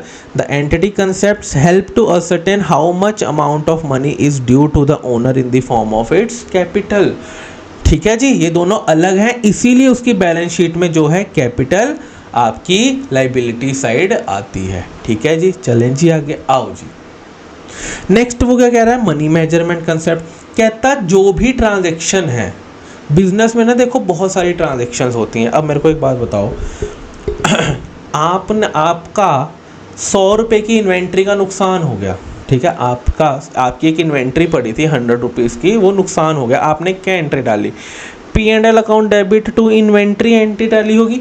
Inventory आपने क्यों क्रेडिट किया? क्योंकि इन्वेंट्री जो पड़ी थी अब 100 रुपये कम की पड़ी है, क्योंकि वो तो ख़राब हो गई, और P&L आपने डेबिट कर दिया क्योंकि आपको अपना एक्सपेंस दिखाना था। ये आप एंट्री इसीलिए कर पाए क्योंकि आप इसको एक मनी के टर्म में मेजर कर सकते थे। पर अगर आप सिमिलरली एक चीज़ को देखो, अगर आपका एक बहुत अच्छा एम्प्लॉय, मतलब बहुत ही बेहतरीन एम्प्लॉय जॉब छोड़ के चला गया, कल को आपको पता ही नहीं है बिज़नेस रन करना कैसे है, या फिर आप बिज़नेस तो रन कर लोगे बट एफिशिएंटली जितना वो रन कर पा रहा था आप, मतलब आपके जो बाकी वर्कर्स हैं वो नहीं कर पाएंगे। क्या आपके बिज़नेस को इस चीज़ का लॉस हो रहा है? हाँ जी सर, लॉस तो होगा ही। क्या आप इस ट्रांजैक्शन की कोई एंट्री डाल सकते हो कि आपका बहुत अच्छा फेथफुल एम्प्लॉय नौकरी छोड़ के चला गया? क्या आप इसकी कोई एंट्री डाल सकते हो? सर नहीं, इसकी तो कोई एंट्री नहीं डाल सकती। तो फिर आप इसकी एंट्री इसलिए नहीं डाल पाए क्योंकि ये आप मनी की टर्म्स में मेजर ही नहीं कर सकते इस ट्रांजैक्शन को। तो इसलिए होगा कहता आप उन्हीं चीज़ों को रिकॉर्ड करोगे, only those transactions which can be measured in the terms of money are recorded. जो आप ट्रांजैक्शन मनी की फॉर्म में रिकॉर्ड कर सकते हो, उन्हीं ट्रांजैक्शंस को आप क्या करोगे? रिकॉर्ड करोगे। ठीक है जी, ये हो गया आपका। कहता है एंटिटी और मनी मेजरमेंट कंसेप्ट ना, ये बेसिक कंसेप्ट्स हैं, वो तो हमको पता ही है, these are the basic concepts. Next आता है पीरियोडिसिटी कंसेप्ट। पीरियोडिसिटी कंसेप्ट में वो क्या कहता है? अब मेरे को एक बात बताओ, आप लोग फाइनेंशियल स्टेटमेंट्स क्यों बनाते हैं? Why are you guys making the financial statement? Sir हम फाइनेंशियल स्टेटमेंट इसलिए बना रहे हैं ताकि हम अपने बिजनेस की जो भी परफॉर्मेंस है उसको ट्रैक कर पाएँ। आप लोग जब स्कूल में होते थे, आपने फॉर एग्जांपल अगर आपने एक स्कूल से ही अपनी सारी स्कूलिंग करी है, फर्स्ट से लेकर 12th तक, जैसे मैं फर्स्ट से लेकर 12th तक एक ही स्कूल में था, ठीक है। अब मैं कितने साल, इवन नर्सरी से लेकर 12th तक मैं एक ही स्कूल में था, तो मैं 15 साल एक ही स्कूल गया हूँ। हाँ जी सर। मेरे को एक बात बताओ, जब मैंने 12वीं में स्कूल छोड़ा तो क्या उसने मेरे को पूरे 15 साल का रिपोर्ट कार्ड दिया? नहीं। जैसे ही एक साल खत्म होता था मेरे को मेरा रिपोर्ट कार्ड मिल जाता था, जैसे ही फर्स्ट खत्म हुई फर्स्ट का रिपोर्ट कार्ड, जैसे ही सेकंड खत्म हुई सेकंड का रिपोर्ट कार्ड। तो यहाँ पर भी वो यही कह रहा है जब आपको, अब वो मेरे को हर साल स्कूल रिपोर्ट कार्ड क्यों देता था? ताकि आप ईयर ऑन ईयर अपनी परफॉर्मेंस ट्रैक कर पाओ। अब मेरी मॉम मेरे को क्या कहते थे, अरे 6th में 90% आए, 7th में 85 हो गए, अब तो 8th में 80% ही होंगे। तो यहाँ पर क्या था कि मैं ईयर ऑन ईयर अपनी परफॉर्मेंस को क्या कर रहा था? ट्रैक कर रहा था कि भैया मैं ईयर ऑन ईयर कैसे परफॉर्म कर रहा हूँ। सिमिलरली कंपनीज को भी अपनी performance year on year track करनी पड़ती है। तो इस वजह से वो लोग क्या करते हैं, वो पर्टिकुलर पीरियड को सिलेक्ट करते हैं, कोई भी पीरियड हो सकता है, 12 महीने का पीरियड वो लोग सिलेक्ट करते हैं और उस पीरियड में वो अपनी परफॉर्मेंस देखते हैं। कंपनी, अब जैसे रिलायंस है, उसको 60-65 ईयर्स होने वाले हैं स्टार्ट हुए। क्या रिलायंस 60-65 ईयर्स का कच्चा चिट्ठा रखेगी? नहीं, वो पिछले साल का कच्चा चिट्ठा आपको बताएगी कि भैया पिछले साल हमने ये किया, हमारी परफॉर्मेंस देख लो। तो यहाँ पर भी वो ये कहता जो आप small fraction of the time is chosen out of the infinite life of the business for measuring the performance. आपको अपनी परफॉर्मेंस को मेजर करने के लिए आप कोई एक छोटा टुकड़ा, वक्त का एक छोटा टुकड़ा लेकर आप क्या करोगे? आप परफॉर्मेंस मेजर करोगे। कहता है generally 1 year of period is taken, generally आप 1 साल का पीरियड लेते हो जहां पर आप लोग अपनी परफॉर्मेंस ट्रैक करते हो। ठीक है जी। तो यहाँ पर वो पीरियोडिसिटी में क्या कहता है कि आपको अपनी इतनी बड़ी लाइफ में से छोटे छोटे टुकड़ों में अपनी परफॉर्मेंस को ट्रैक करना है। ठीक है जी, आओ जी नेक्स्ट आ जाओ। नेक्स्ट आ गया जी आपका accrual concept, one of the most concept important concepts. Accrual concept में वो क्या कह रहा है आपको, कहता आपको कोई भी इवेंट हो रहा है, कोई भी ट्रांजैक्शन हो रही है, आपको वो तब रिकॉर्ड करनी है व्हेन इट इज़ इनकर्ड। जैसे कि मैंने आपको सेल की एग्जांपल दी, अब आपने जो सेल करी है वो कब करी है, हमने 10/3/2026 को सेल करी है, बट पैसा कब आया है 10/4/2026 को। अगर मैं देखूं आपने सेल करी है 25-26 के साल में, बट आपको पैसा कब आया है 26-27 के साल में आया है। तो इसका मतलब क्या है कि आपको सेल किस साल में रिकॉर्ड करनी है 25-26 में, इररिस्पेक्टिव कि आपको पैसा कब आ रहा है। पर वही ये हमने क्यों किया, क्योंकि हम क्या फॉलो कर रहे हैं, एक्रूवल कंसेप्ट फॉलो कर रहे हैं। एक्रूवल कंसेप्ट में क्या होता है, आप लोग तब चीज़ें रिकॉर्ड करते हो व्हेन दे एक्चुअली अकर, जब वो होती हैं, ना कि जब उनका पैसा आपको मिल जाता है, ना कि जब उनका पैसा आप पे कर देते हो। ये सारी चीज़ें क्या हैं आपको एक्रूवल कंसेप्ट में ध्यान रखनी है। वर्सेस कैश कंसेप्ट में क्या होता है, कैश बेसिस में क्या होता है कि आप लोग पैसा तब पे करते हो, आप लोग उस ट्रांजैक्शन को तब रिकॉर्ड करते हो जब आप एक्चुअली में पैसा रिकॉर्ड कर रहे हो। अब अगर आप कैश कंसेप्ट को फॉलो करो तो ये सेल की ट्रांजैक्शन पता है आप कब रिकॉर्ड करोगे, 10/4/2026 को रिकॉर्ड करोगे। ठीक है जी, क्योंकि हम एक्रूवल कंसेप्ट फॉलो करते हैं तो हम कब रिकॉर्ड करेंगे 10 मार्च 2026 को। नेक्स्ट आ जाओ जी मैचिंग कंसेप्ट पे। मैचिंग कंसेप्ट का क्या मतलब है, कहता all the expenses that are related to a particular expenditure should be recorded in the same period. मतलब मेरे को एक बात बताइए, अब आपने सेल कौन से साल में रिकॉर्ड करी है सर 25-26 में। इस सेल, अच्छा ये जो सेल होती है क्या ये हमारी इनकम होती है, हाँ जी सर ये तो हमारी इनकम होती है। इस सेल को रिकॉर्ड करने के लिए आपके जो जो खर्चे हुए हैं वो भी आप 25-26 के साल में रिकॉर्ड करोगे। मैचिंग कंसेप्ट ये कहता अगर आपने रेवेन्यू एक साल में रिकॉर्ड किया है ना तो उसके रिलेटेड अगर कोई भी खर्चा है तो वो भी उसी साल में रिकॉर्ड करोगे।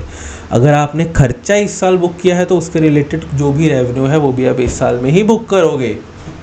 वो ये कह रहा है आपको कि भैया जो भी आपका रेवेन्यू है अगर वो आप 25-26 में रिकॉर्ड कर रहे हो तो इसके रिलेटेड अगर कोई भी खर्चा है तो वो आप कब रिकॉर्ड करोगे, 25-26 में ही रिकॉर्ड करोगे। ठीक है, ओके हो गई जी बात। अब आइए जी नेक्स्ट पे, मैचिंग कंसेप्ट हो गया जी। ठीक है, नेक्स्ट क्या कहता है, गोइंग कंसर्न। मेरे को एक बात बताओ, आप किसी भी बिजनेसमैन को पूछो आके, अगर आपको मौका मिले अंबानी साहब को पूछो या फिर आप जो भी ऐप्स यूज़ करते हो जोमेटो के ओनर से पूछो, दीपेंद्र गोयल से, या फिर कोई भी अपने आसपास छोटे मोटे बिजनेस वाले को पूछो कि आपको क्या लगता है आपका बिजनेस आप कितनी देर तक चलेगा। वो कहेगा चलेगा क्या मतलब है, जब तक सूरज चांद रहेगा तब तक मेरा बिजनेस चलेगा। इसमें ये क्या, ये थोड़े ऐसे थोड़ी होता है, आपने ये बात सोच भी कैसे ली। तो इसका मतलब है जब भी एक बिजनेसमैन बिजनेस कर रहा होता है तो वो ये कहता है कि मेरा बिजनेस तब तक चलेगा जब तक सूरज चांद रहेगा। मतलब बिजनेस इनफिनाइटली चलता ही रहेगा, चलता ही रहेगा, चलता ही रहेगा। अब गोइंग कंसेप्ट क्या कहता है, कहता जब भी आप अपनी फाइनेंशियल स्टेटमेंट्स बनाते हो, जब भी आप अपनी बैलेंस शीट बनाते हो, बिजनेस की P&L बनाते हो, तो आप इस कंसेप्ट से बनाते हो कि बिजनेस तो चलता ही रहेगा, हमेशा चलता रहेगा, जब पता नहीं कब जाके रुकेगा, इन्फिनिटी तक चलता रहेगा। तो गोइंग कंसर्न का मतलब क्या है कि आप जब भी फाइनेंशियल स्टेटमेंट्स बनाते हो तो आप ये अज्यूम करते हो कि enterprise will be in operations for foreseeable future, कि वो पता नहीं कब तक पर चलता ही रहेगा। अगर बिजनेस को लगता है कि यार इस साल तो ऐसे तैसे निकल गया, अगला साल पता नहीं कैसे निकलेगा, पूरा निकाल पाएंगे कि नहीं निकाल पाएंगे साल, उस केस में आपकी जो फाइनेंशियल स्टेटमेंट्स बनेंगी वो बनेंगी रियलाइजेशन बेसिस पे। बहुत इंपॉर्टेंट है ट्रू फॉल्स के लिए। अगर आपको लगता है कि आपका बिजनेस नहीं चलेगा, आप अगले साल अपने बिजनेस को रोक दोगे या वो बंद हो जाएगा या किसी कारणवश वो बंद होके ही रहेगा, तो आपको आपकी फाइनेंशियल स्टेटमेंट्स कैसे बनानी है, रियलाइजेशन बेसिस पे। अगर आपको लगता है कि मेरा बिजनेस तो सूरज चांद तक चलेगा, तब आपको अपनी फाइनेंशियल स्टेटमेंट कैसे बनानी है, on the basis of going concern basis. ठीक है जी, चलें जी आगे। अब इसी के साथ मिलता जुलता एक और कंसेप्ट कर लेते हैं जी हम, जिसको कहते हैं जी हम रियलाइजेशन कंसेप्ट। रियलाइजेशन कंसेप्ट में वो क्या कह रहा है आपको, कहता it follows a cost concept. इसमें वो क्या कहता any change in the value of an asset is to be recorded only when the business will realise it. For example, आपने अभी अगले चैप्टर में आके पढ़ोगे how to record the elements of financial statements. अब देखिए होता क्या है, आपने एक एसेट खरीदा, ठीक है जी, एग्जाम्पल ले लेता हूँ। आज आप 5 लाख रुपए का एक एसेट खरीद के लेके आए, ठीक है जी। जब आप 5 लाख रुपए का एसेट खरीद के लेके आए होगे, आपने क्या एंट्री डाली होगी? सर देखो, हम अगर एसेट 5 लाख का खरीद के लेके आए हैं तो हमने एंट्री डाली होगी एसेट टू बैंक, कितना, 5 लाख। क्या आपने ये एंट्री डाली होगी? फटाफट से बताइए। हाँ जी सर, हमने ये डाली होगी, कोई प्रॉब्लम ही नहीं है। आपने एसेट कितने पे रिकॉर्ड किया है? 5 लाख रुपए पे। जिस दिन आप एसेट खरीद के लेके आए, उसके अगले दिन पता लगा मार्केट में इस एसेट की वैल्यू गिरकर 4.5 लाख हो चुकी है। इसका मतलब क्या है कि आप आज अगर इस एसेट को मार्केट में बेचने जाओगे तो ये कितने का बिकेगा? 4.5 लाख का बिकेगा। आप अपनी बुक्स में इस एसेट को कितने का शो करते रहोगे? सर देखो, हमने 5 लाख का खरीदा है, हमने ये एंट्री डाल दी है, एसेट तो 5 लाख का ही आएगा। जब हम एसेट को इन फ्यूचर बेचने जाएंगे तब अगर कोई प्रॉफिट एंड लॉस हुआ तब रिकॉर्ड करेंगे, अभी अपने को कोई इतना मतलब नहीं है उस बात का। अच्छा जी, तो इसका मतलब क्या हो गया कि आप जो भी एसेट रिकॉर्ड कर रहे हो, आप उसको किस वैल्यू पर रिकॉर्ड कर रहे हो? हिस्टोरिक कॉस्ट पे। इस अमाउंट को क्या बोलते हैं? हिस्टोरिक कॉस्ट बोलते हैं, जिस पर आपने अपने एसेट को रिकॉर्ड किया है। लिख लो इसको कहीं पर, आप भूल जाओगे। और ये 4.5 लाख की वैल्यू को क्या बोलते हैं? रियलाइजेशन वैल्यू, कि आपका एसेट इतने पर क्या होगा? रियलाइज होगा। क्या होगा यहाँ पर? इतने पर आपका एसेट रियलाइज। ठीक है जी। तो अब इस केस में आपका ये कंसेप्ट क्या कहता है रियलाइजेशन का? कहता when the asset is recorded at a cost, for example at 5 lakh, जैसे हमने 5 लाख का एसेट रिकॉर्ड किया, even if its current cost is 15 lakh, accountant anticipate the decrease in the value they count, and but if there is an increase in the value they ignore it। अब इसमें वो क्या कह रहा है realisation concept में?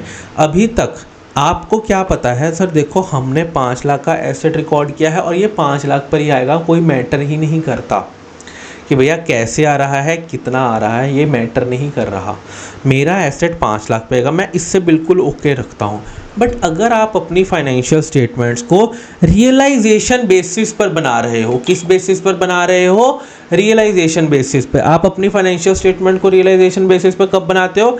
जब आपको लगता है कि यार मेरा तो बिजनेस बंद होने वाला है, पता नहीं आज बंद हो जाए, कल बंद हो जाए। तो उस केस में आपका एसेट आप कितने पे दिखाना शुरू कर दोगे? 4.5 लाख रुपए पे। कितने पे दिखाना शुरू कर दोगे? 4.5 लाख रुपए पे।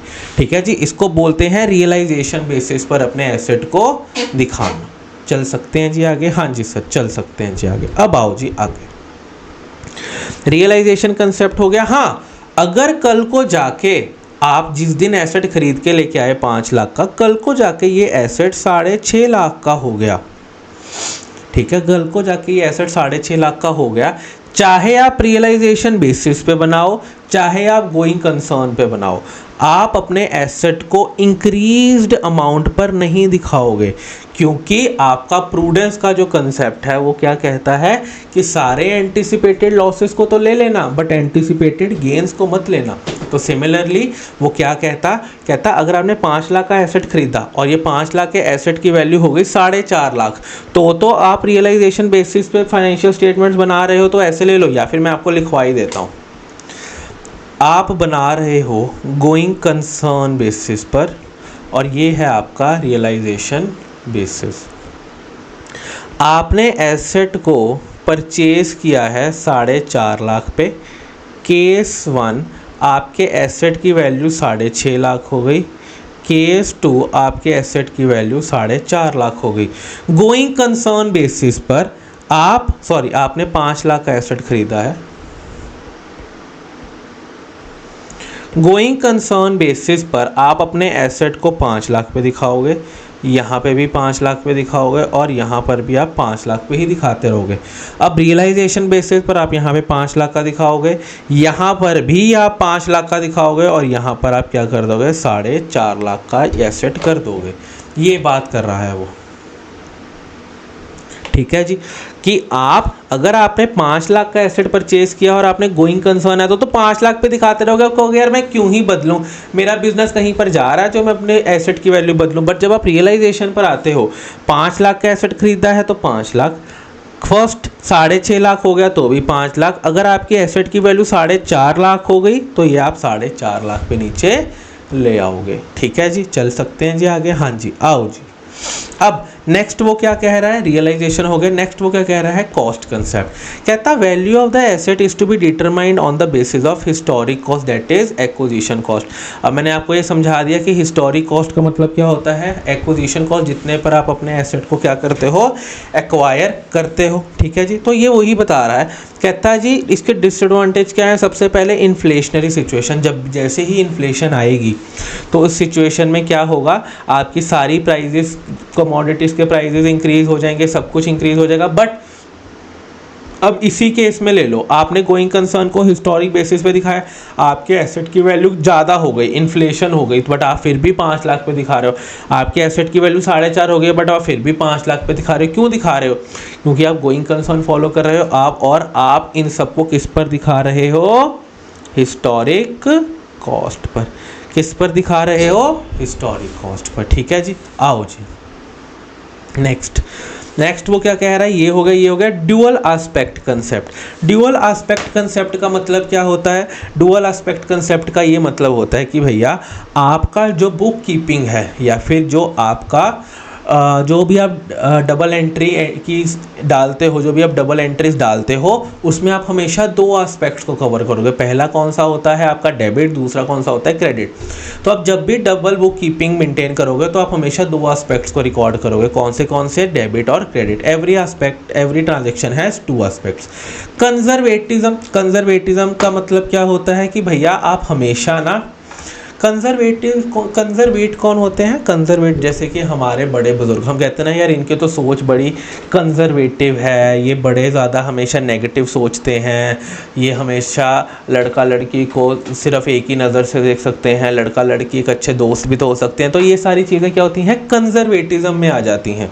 तो यहाँ पर कंजर्वेटिज्म का मतलब क्या होता है, कहता एक अकाउंटेंट को भी ना कंजर्वेटिव होकर आगे बढ़ना पड़ता है। कैसे कंजर्वेटिव होना पड़ता है, क्यों, जो अगर अकाउंटेंट को लग रहा है कि फ्यूचर में जाकर मेरे को घाटा होने वाला है, तो फ्यूचर का घाटा तो वो आज रिकॉर्ड कर लेगा, record all the anticipated losses. अगर आपको लगता है फ्यूचर में जाके कोई घाटा होने वाला है तो आप उसको आज ही रिकॉर्ड कर लो। बट अगर आपको लगता है कि फ्यूचर में जाके मेरे को कोई इनकम, बम्पर इनकम होने वाली है, उसको आज रिकॉर्ड मत करना, उसको तभी रिकॉर्ड करना जब वो हो जाएगी। कंजर्वेटिज्म यही होते हैं ना, आपके घर वाले हमेशा नेगेटिव सोचते रहते हैं, अरे तुम अकेले में ट्रैवल करो, तुम ये मत करो। तो जो चीज़ें उनको लगता है लॉस करने वाली हैं उनको वो आज ही कंसीडर कर लेते हैं।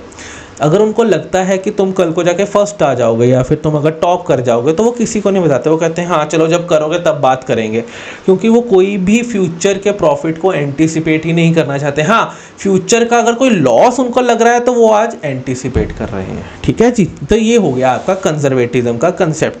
इसमें कौन से आ जाते हैं आपके, प्रूडेंस और न्यूट्रलिटी और फेथ रिप्रेजेंटेशन। आपको ये तीनों चीज़ें लिख के आनी है। प्रूडेंस का क्या मतलब होता है कि भैया आपको देखना है कि आपको सारे एंटीसिपेटेड लॉसेस को अकाउंट फॉर करना है बट किसी गेन को नहीं करना है। न्यूट्रलिटी का मतलब क्या होता है कि आपको अनबायस्ड ओपिनियन रखना है। फेथफुल रिप्रेजेंटेशन का मतलब क्या होता है, आपको सारी चीज़ों को फेथफुली एनालाइज कर आगे चलना है। जब भी अगर ये पेपर में आता है कंजर्वेटिज्म तो ये आपको पूरा लिख कर आना है। नेक्स्ट, नेक्स्ट आ जाता है आपका जी कंसिस्टेंसी का। कंसिस्टेंसी में वो क्या कहता है आपको, कहता है आप जो भी अकाउंटिंग पॉलिसीज अपनाओगे, जो भी आप कंसेप्ट को फॉलो करोगे, ट्राई करना कि वो आप अगले साल भी उसको फॉलो करो। फॉर एग्जांपल, मैंने इस साल जो अपनी बुक्स ऑफ अकाउंट्स बनाई वो मैंने बनाई है एक्रूअल बेसिस पे। मैंने कहा कि यार जब भी मैंने सेल करी, चाहे जब मर्जी पैसा आए, मैं तो उसको अभी के अभी रिकॉर्ड कर लूँगा, कोई बात नहीं, जब भी होगा तब भी होगा। पर अगले साल मैंने कहा यार प्रूडेंट मतलब एक्रूअल ना थोड़ा अजीब है, काम करता हूँ मैं कॉस्ट बेसिस पे शिफ्ट हो जाता हूँ। तो पिछले साल आपने एक्रूअल करा, इस साल आप कॉस्ट पे आ गए। क्या आपको लगता है आप दोनों सालों की फाइनेंशियल स्टेटमेंट्स को कंपेयर कर पाओगे? नहीं कर पाओगे। पहले आपने जो सेल रिकॉर्ड करी है वो एक्रूअल पे कर रखी है, दूसरे साल आपने जो सेल रिकॉर्ड करी है वो कॉस्ट पे कर रखी है, दूसरे साल आपने सिर्फ उसी को सेल माना जिसका पैसा आ गया, पहले साल आपने उसको सेल मान लिया जो आपने गुड्स बेच दिया, चाहे क्रेडिट पे बेचा हो चाहे कैश पे बेचा हो, दूसरे साल वो सेल आ रही है जो सिर्फ कैश पे है। क्या आपको लगता है ये दोनों चीज़ें कंपेयर हो सकती हैं? नहीं सर, कंपेयर तो नहीं हो सकती।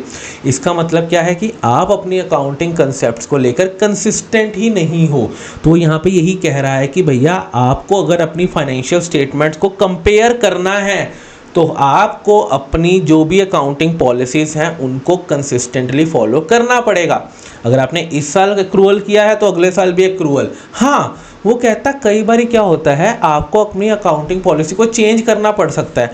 अब कंसिस्टेंसी के चक्कर में ये थोड़ी है कि 1947 की पॉलिसियाँ फॉलो करते रहोगे, भैया आपको चेंज तो करनी पड़ेंगी, बट उस चेंज का रीज़न क्या होना चाहिए। ऐसे नहीं कि आज सुबह उठा यार मेरा मन किया कि यार एक्रूअल छोड़ो कैश करते हैं, कैश पे फॉलो कर लेते हैं, ऐसा नहीं। शाम को मेरा मन कर रहा है नहीं यार एक्रूअल ही ठीक है, ऐसा नहीं करना। अगर आपको पॉलिसी चेंज करनी है तो भैया उसका कोई ना कोई आपके पास रीज़न होना चाहिए कि मैं क्यों वो पॉलिसी को चेंज करना चाहता हूँ। तो कहता पॉलिसी चेंज करने का रीज़न क्या क्या हो सकता है। चेंज इन स्टैट्यूट, स्टैट्यूट का मतलब क्या होता है, लॉ। सरकार ने ही कह दिया कि भैया आज से तुमको कैश अकाउंटिंग फॉलो करनी है, तो भैया सरकार के ऊपर कोई हो सकता है नहीं, तो आपको यही करनी पड़ेगी।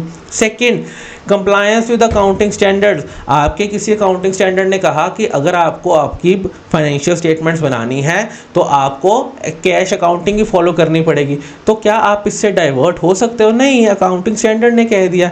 Third, better presentation. आपको लगता है कि यार अगर मैं अपनी कैश अकाउंटिंग करूंगा ना तो मेरी फाइनेंशियल स्टेटमेंट ना बहुत अच्छे से प्रेजेंट हो पाएंगी, इन्वेस्टर्स को बहुत अच्छे से प्रेजेंट कर पाऊंगा मैं अपने शेयर होल्डर्स को। तो अगर ये तीन चीज़ें हैं, अगर इनमें से कोई भी एक चीज़ है तो आप अपनी अकाउंटिंग पॉलिसी को चेंज कर सकते हो। नेक्स्ट आ जाता है मटीरियलिटी।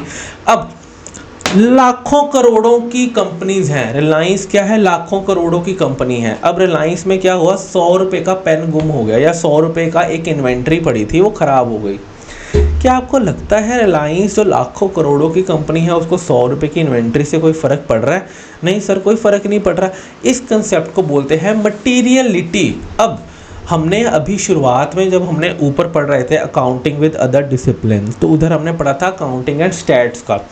अकाउंटिंग एंड स्टैट्स में हमने क्या देखा था कि अकाउंटिंग ना बारीकियों में बहुत चला जाता है। अकाउंटेंट पॉइंटों का फ़र्क है जी, 1 रुपये का फ़र्क है जी, 2 रुपये का फ़र्क है जी, बट जो स्टैट्स होता है वो अप्रॉक्सीमेशन पे चलता है, वो आपकी डायरेक्शन देखता है। ठीक है, तो अब यहाँ पर वो ये कह रहा है जी देखो अकाउंटेंट को कहोगे ना रिलायंस से कि 100 रुपये का नुकसान हो गया, वो कह रहा है अरे 100 रुपये का नुकसान हो गया, क्यों नुकसान हो गया, ऐसे कैसे नुकसान हो गया, इन्वेस्टर्स को बताना पड़ेगा। अरे भैया करोड़ों लाखों की कंपनी है, 100 रुपये का नुकसान इन्वेस्टर को बताओगे क्या?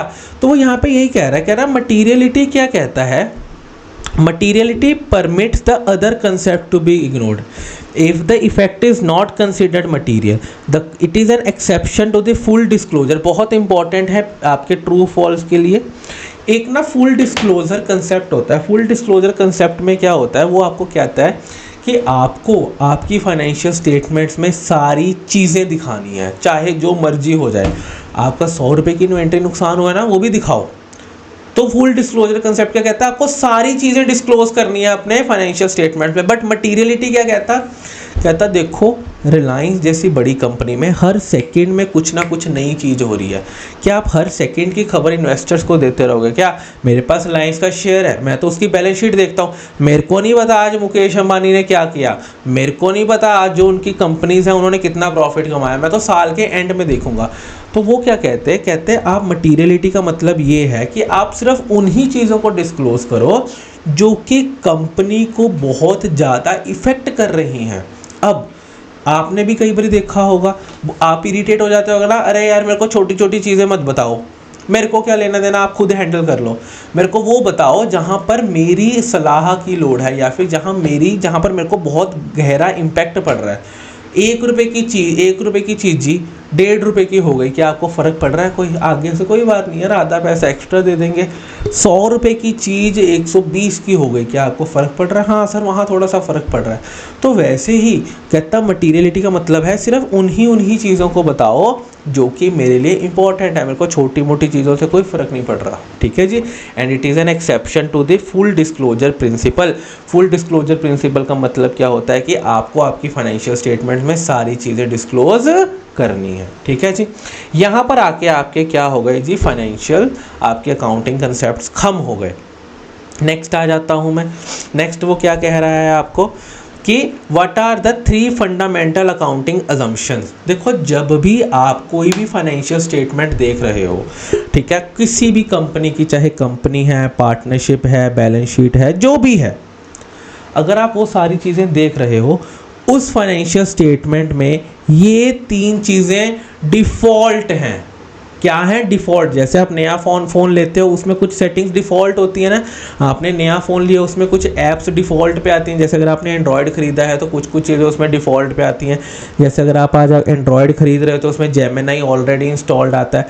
तो ये सारी चीज़ें क्या हैं? ये एक फाइनेंशियल स्टेटमेंट की डिफ़ॉल्ट सेटिंग्स हैं कि ये तो होना ही है, होगा, उसमें कोई भी दो राहें है ही नहीं। सबसे पहला क्या है? Going concern. अगर अब यहाँ पे अकाउंटिंग अजम्पशन क्यों लिखा?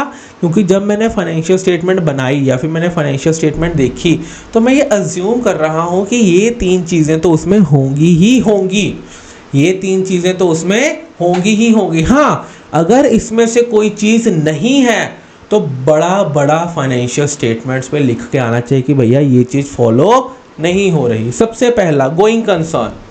आप रिलायंस की बैलेंस शीट देख रहे हो, रिलायंस की बैलेंस शीट आपने पूरी पढ़ी, कोई बात गोइंग कंसर्न की नहीं करी, आपको क्या लगेगा कि कंपनी भी अगले साल भी चलती रहेगी? हाँ जी सर। अगर रिलायंस की बैलेंस शीट में फॉर एग्जांपल उसने लिख दिया कि बस जुलाई 2026 तक की कंपनी थी, उसके बाद बंद हो जाएगी, तो उस केस में वो अपनी बैलेंस शीट में लिख के देगा कि भैया जुलाई 2026 में अपना बिजनेस बंद कर रहे हैं। तो इसका मतलब क्या है? क्या वो गोइंग कंसर्न अजम्पशन पर है? नहीं सर, वो तो बिजनेस बंद कर रहा है। तो इसीलिए इन तीनों, अब ये जो तीनों अजम्पशन है ना, ये हमेशा उस बैलेंस शीट में फॉलो हो रही हैं। अगर कुछ नहीं लिखा तो फॉलो हो रही हैं, अगर कुछ लिखा है इनके बारे में तो मतलब वो फॉलो नहीं हो रही। पहला क्या है? Going concern. अगर आपने बैलेंस शीट पढ़ी तो इसका मतलब है कि बैलेंस शीट किसको ध्यान में रख के बनी हुई है कि भैया ये बिजनेस तो चलता ही रहेगा। Second, consistency. कंसिस्टेंसी का मतलब क्या है कि जो आपने अकाउंटिंग कंसेप्ट पिछले साल लगाए थे वही अकाउंटिंग कंसेप्ट इस साल भी लगे हुए हैं। अगर कुछ नहीं बोला गया, अगर आपकी बैलेंस शीट में कुछ नहीं बोला कि भैया अगर जो पिछले साल अकाउंटिंग कंसेप्ट लगा था क्या वो इस साल भी लगा है या नहीं लगा, तो आप ये मानोगे कि जो पिछले साल अकाउंटिंग कंसेप्ट लगा था वही इस साल लगा है। क्या है? कंसिस्टेंटली फॉलो हो रहे हैं। हाँ, अगर आपने इस साल अपना कोई अकाउंटिंग कंसेप्ट चेंज किया है तो आप वहाँ पर मेंशन करोगे कि भैया इस साल हमने अपना ये अकाउंटिंग कंसेप्ट चेंज किया है। नेक्स्ट, एक्रूअल पे। एक्रूअल का क्या मतलब होता है कि भैया मैं सारे इनकम्स और एक्सपेंसेस को रिकॉर्ड कर लूँगा जब भी वो इनकर हुए, मैं कैश अकाउंटिंग फॉलो नहीं कर रहा। अगर किसी बिजनेस का मन है कि यार मेरे को तो कैश अकाउंटिंग फॉलो करनी है तो उसको अपनी फाइनेंशियल स्टेटमेंट्स में लिखना पड़ेगा बड़ा कि भैया हम कैश अकाउंटिंग फॉलो करने वाले हैं। ठीक है। अगर कंपनी ने कुछ नहीं लिखा, if nothing has been written about the fundamental accounting assumptions, then it is assumed that they have been followed in the preparation of financial statements। अगर आपकी कंपनी ने कुछ नहीं लिखा कि हमने एक्रूवल फॉलो किया है या कैश फॉलो किया, तो इसका मतलब है कि उसने एक्रूवल ही फॉलो किया है। ठीक है जी। नेक्स्ट आ गया जी मतलब आपका फाइनेंशियल स्टेटमेंट्स का। फाइनेंशियल स्टेटमेंट का मतलब तो हमको पता ही है। फिर नेक्स्ट आ गया जी आपका qualitative characteristics of financial statement, जी हम ऊपर पढ़ चुके हैं, इनको बस एक बारी ध्यान में रख लेना। एक इसमें एक इम्पॉर्टेंट पॉइंट है आपका सब्सटेंस ओवर फॉर्म का। ये समझ लेते हैं कि सब्सटेंस ओवर फॉर्म क्या है। आपके भी आसपास ऐसा होता होगा, हमारी तो चलो अब एज ही ऐसी हो गई है कि अब आपके स्कूल में दो दोस्त होंगे, काफ़ी क्लोज हैं, उनको एक दूसरे का सब कुछ पता है, फैमिली सब कुछ पता है, सारा दिन देखो तो व्हाट्सएप पे वो बातें करते रहते हैं, स्नैपचैट पे बेस्ट फ्रेंड्स भी हैं एक दूसरे के, तो एक दूसरे को लाइव लोकेशन भी भेज के रखते हैं जब भी इधर उधर जाते हैं। बट जब भी आप उनको पूछते हो कि यार तुम्हारा कुछ है क्या, वो कहेंगे नहीं नहीं यार we are just good friends, हमारा कुछ नहीं है। उससे सामने दूसरे वाले से पूछो, वो भी कहेगा यार we are just good friends. तो इसका मतलब क्या है, एक मिनट जी, तो हम कहाँ पर थे, हाँ हम ये बात कर रहे थे कि भैया दोनों से पूछो, वो लोग कहते हैं कि we are just good friends, यार ऐसा कुछ नहीं है हमारे साथ। बट अभी क्या हुआ, आप जब थोड़े बड़े हुए तो उन दोनों की शादी हो गई। आपने कहा यार तुम तो सिर्फ दोस्त थे, दोस्त तो मेरी भी थी, वो मेरे साथ तो नहीं हुई, तुम्हारे साथ कैसे हो गई। तो इसका मतलब क्या था, जो वो आपको दिखा रहे थे उससे कुछ उस ट्रांजैक्शन में उससे कुछ ज़्यादा था। इसका मतलब क्या था कि जब भी आप कोई ट्रांजैक्शन देख रहे हो तो इसका मतलब है कि उसमें क्या है, आपको कैसे देखना है, आपको मिरर के पीछे देखना है कि भैया पीछे क्या है। अगर आप भी उनकी बात मान लेते कि हाँ यार दोस्त ही होंगे, कोई बात नहीं, बहुत अच्छे दोस्त होंगे, तो आपका क्या बन जाता है या नहीं बन जाता। तो अगर आप कहते नहीं नहीं है पक्का है, ये बता नहीं रहे हैं, है पक्का कुछ ना कुछ तो है, तो आप क्या देखते, आप देखते कि there is much more than the only friendship. ठीक है जी। स्क्रीन ब्लैंक हो गई है, कोई बात नहीं, टेंशन नहीं लेनी है, हमारा जो है कंसेप्ट भी ओके हो चुका है। ठीक है, यहाँ तक हमने पढ़ लिया है। नेक्स्ट अपन शुरू करेंगे जी कैपिटल एंड रेवेन्यू वाली चीज़ें, वो अपन नेक्स्ट वीडियो से शुरू करेंगे। ठीक है जी। Thank you very much. पढ़ते रहिए ऐसे ही जैसे आप पढ़ते रहे हैं, आपके पेपर ज़्यादा दूर नहीं है, आपको पढ़ते रहना है। अब पढ़ाई के सिवा और कुछ नहीं करना आपको, आप ज़रूर निकलेंगे। और ध्यान रहे फाउंडेशन का रिज़ल्ट जो है अब वो थोड़ा सा कम हो चुका है पहले से। इस लेवल पर, इस लेवल ऑफ एज पर 18-19 के ही हो गया। मैं नहीं चाहता कि आप लोग फेलियर को एक्सपीरियंस करो, और आप भी नहीं चाहते होगे, ऑब्वियस सी बात है। बट ये चाहने से कुछ नहीं होगा जब तक हम उसकी तरफ काम नहीं करेंगे। आपको पढ़ते रहना है, कोई भी प्रॉब्लम आएगा तो बिंदास होकर पूछना है, घबराना नहीं है। और एक बारी जब आपका फाउंडेशन क्लियर हो गया तब इंटर तो आप आराम से कर ही लेंगे। पहला स्टेप ही मुश्किल होता है हमेशा, जब आपने पहला स्टेप ले लिया, जब पहला गियर अगर आपने डाल लिया तो दूसरा तीसरा तो डल ही जाएगा आराम से। ठीक है जी। Thank you very much. मिलते हैं जी नेक्स्ट वीडियो में। अगर आपने चैनल को सब्सक्राइब नहीं किया है तो प्लीज़ चैनल को सब्सक्राइब कर लीजिए, क्योंकि आपके एक सब्सक्रिप्शन के बटन से हमको बहुत कॉन्फिडेंस मिलता है। Thank you.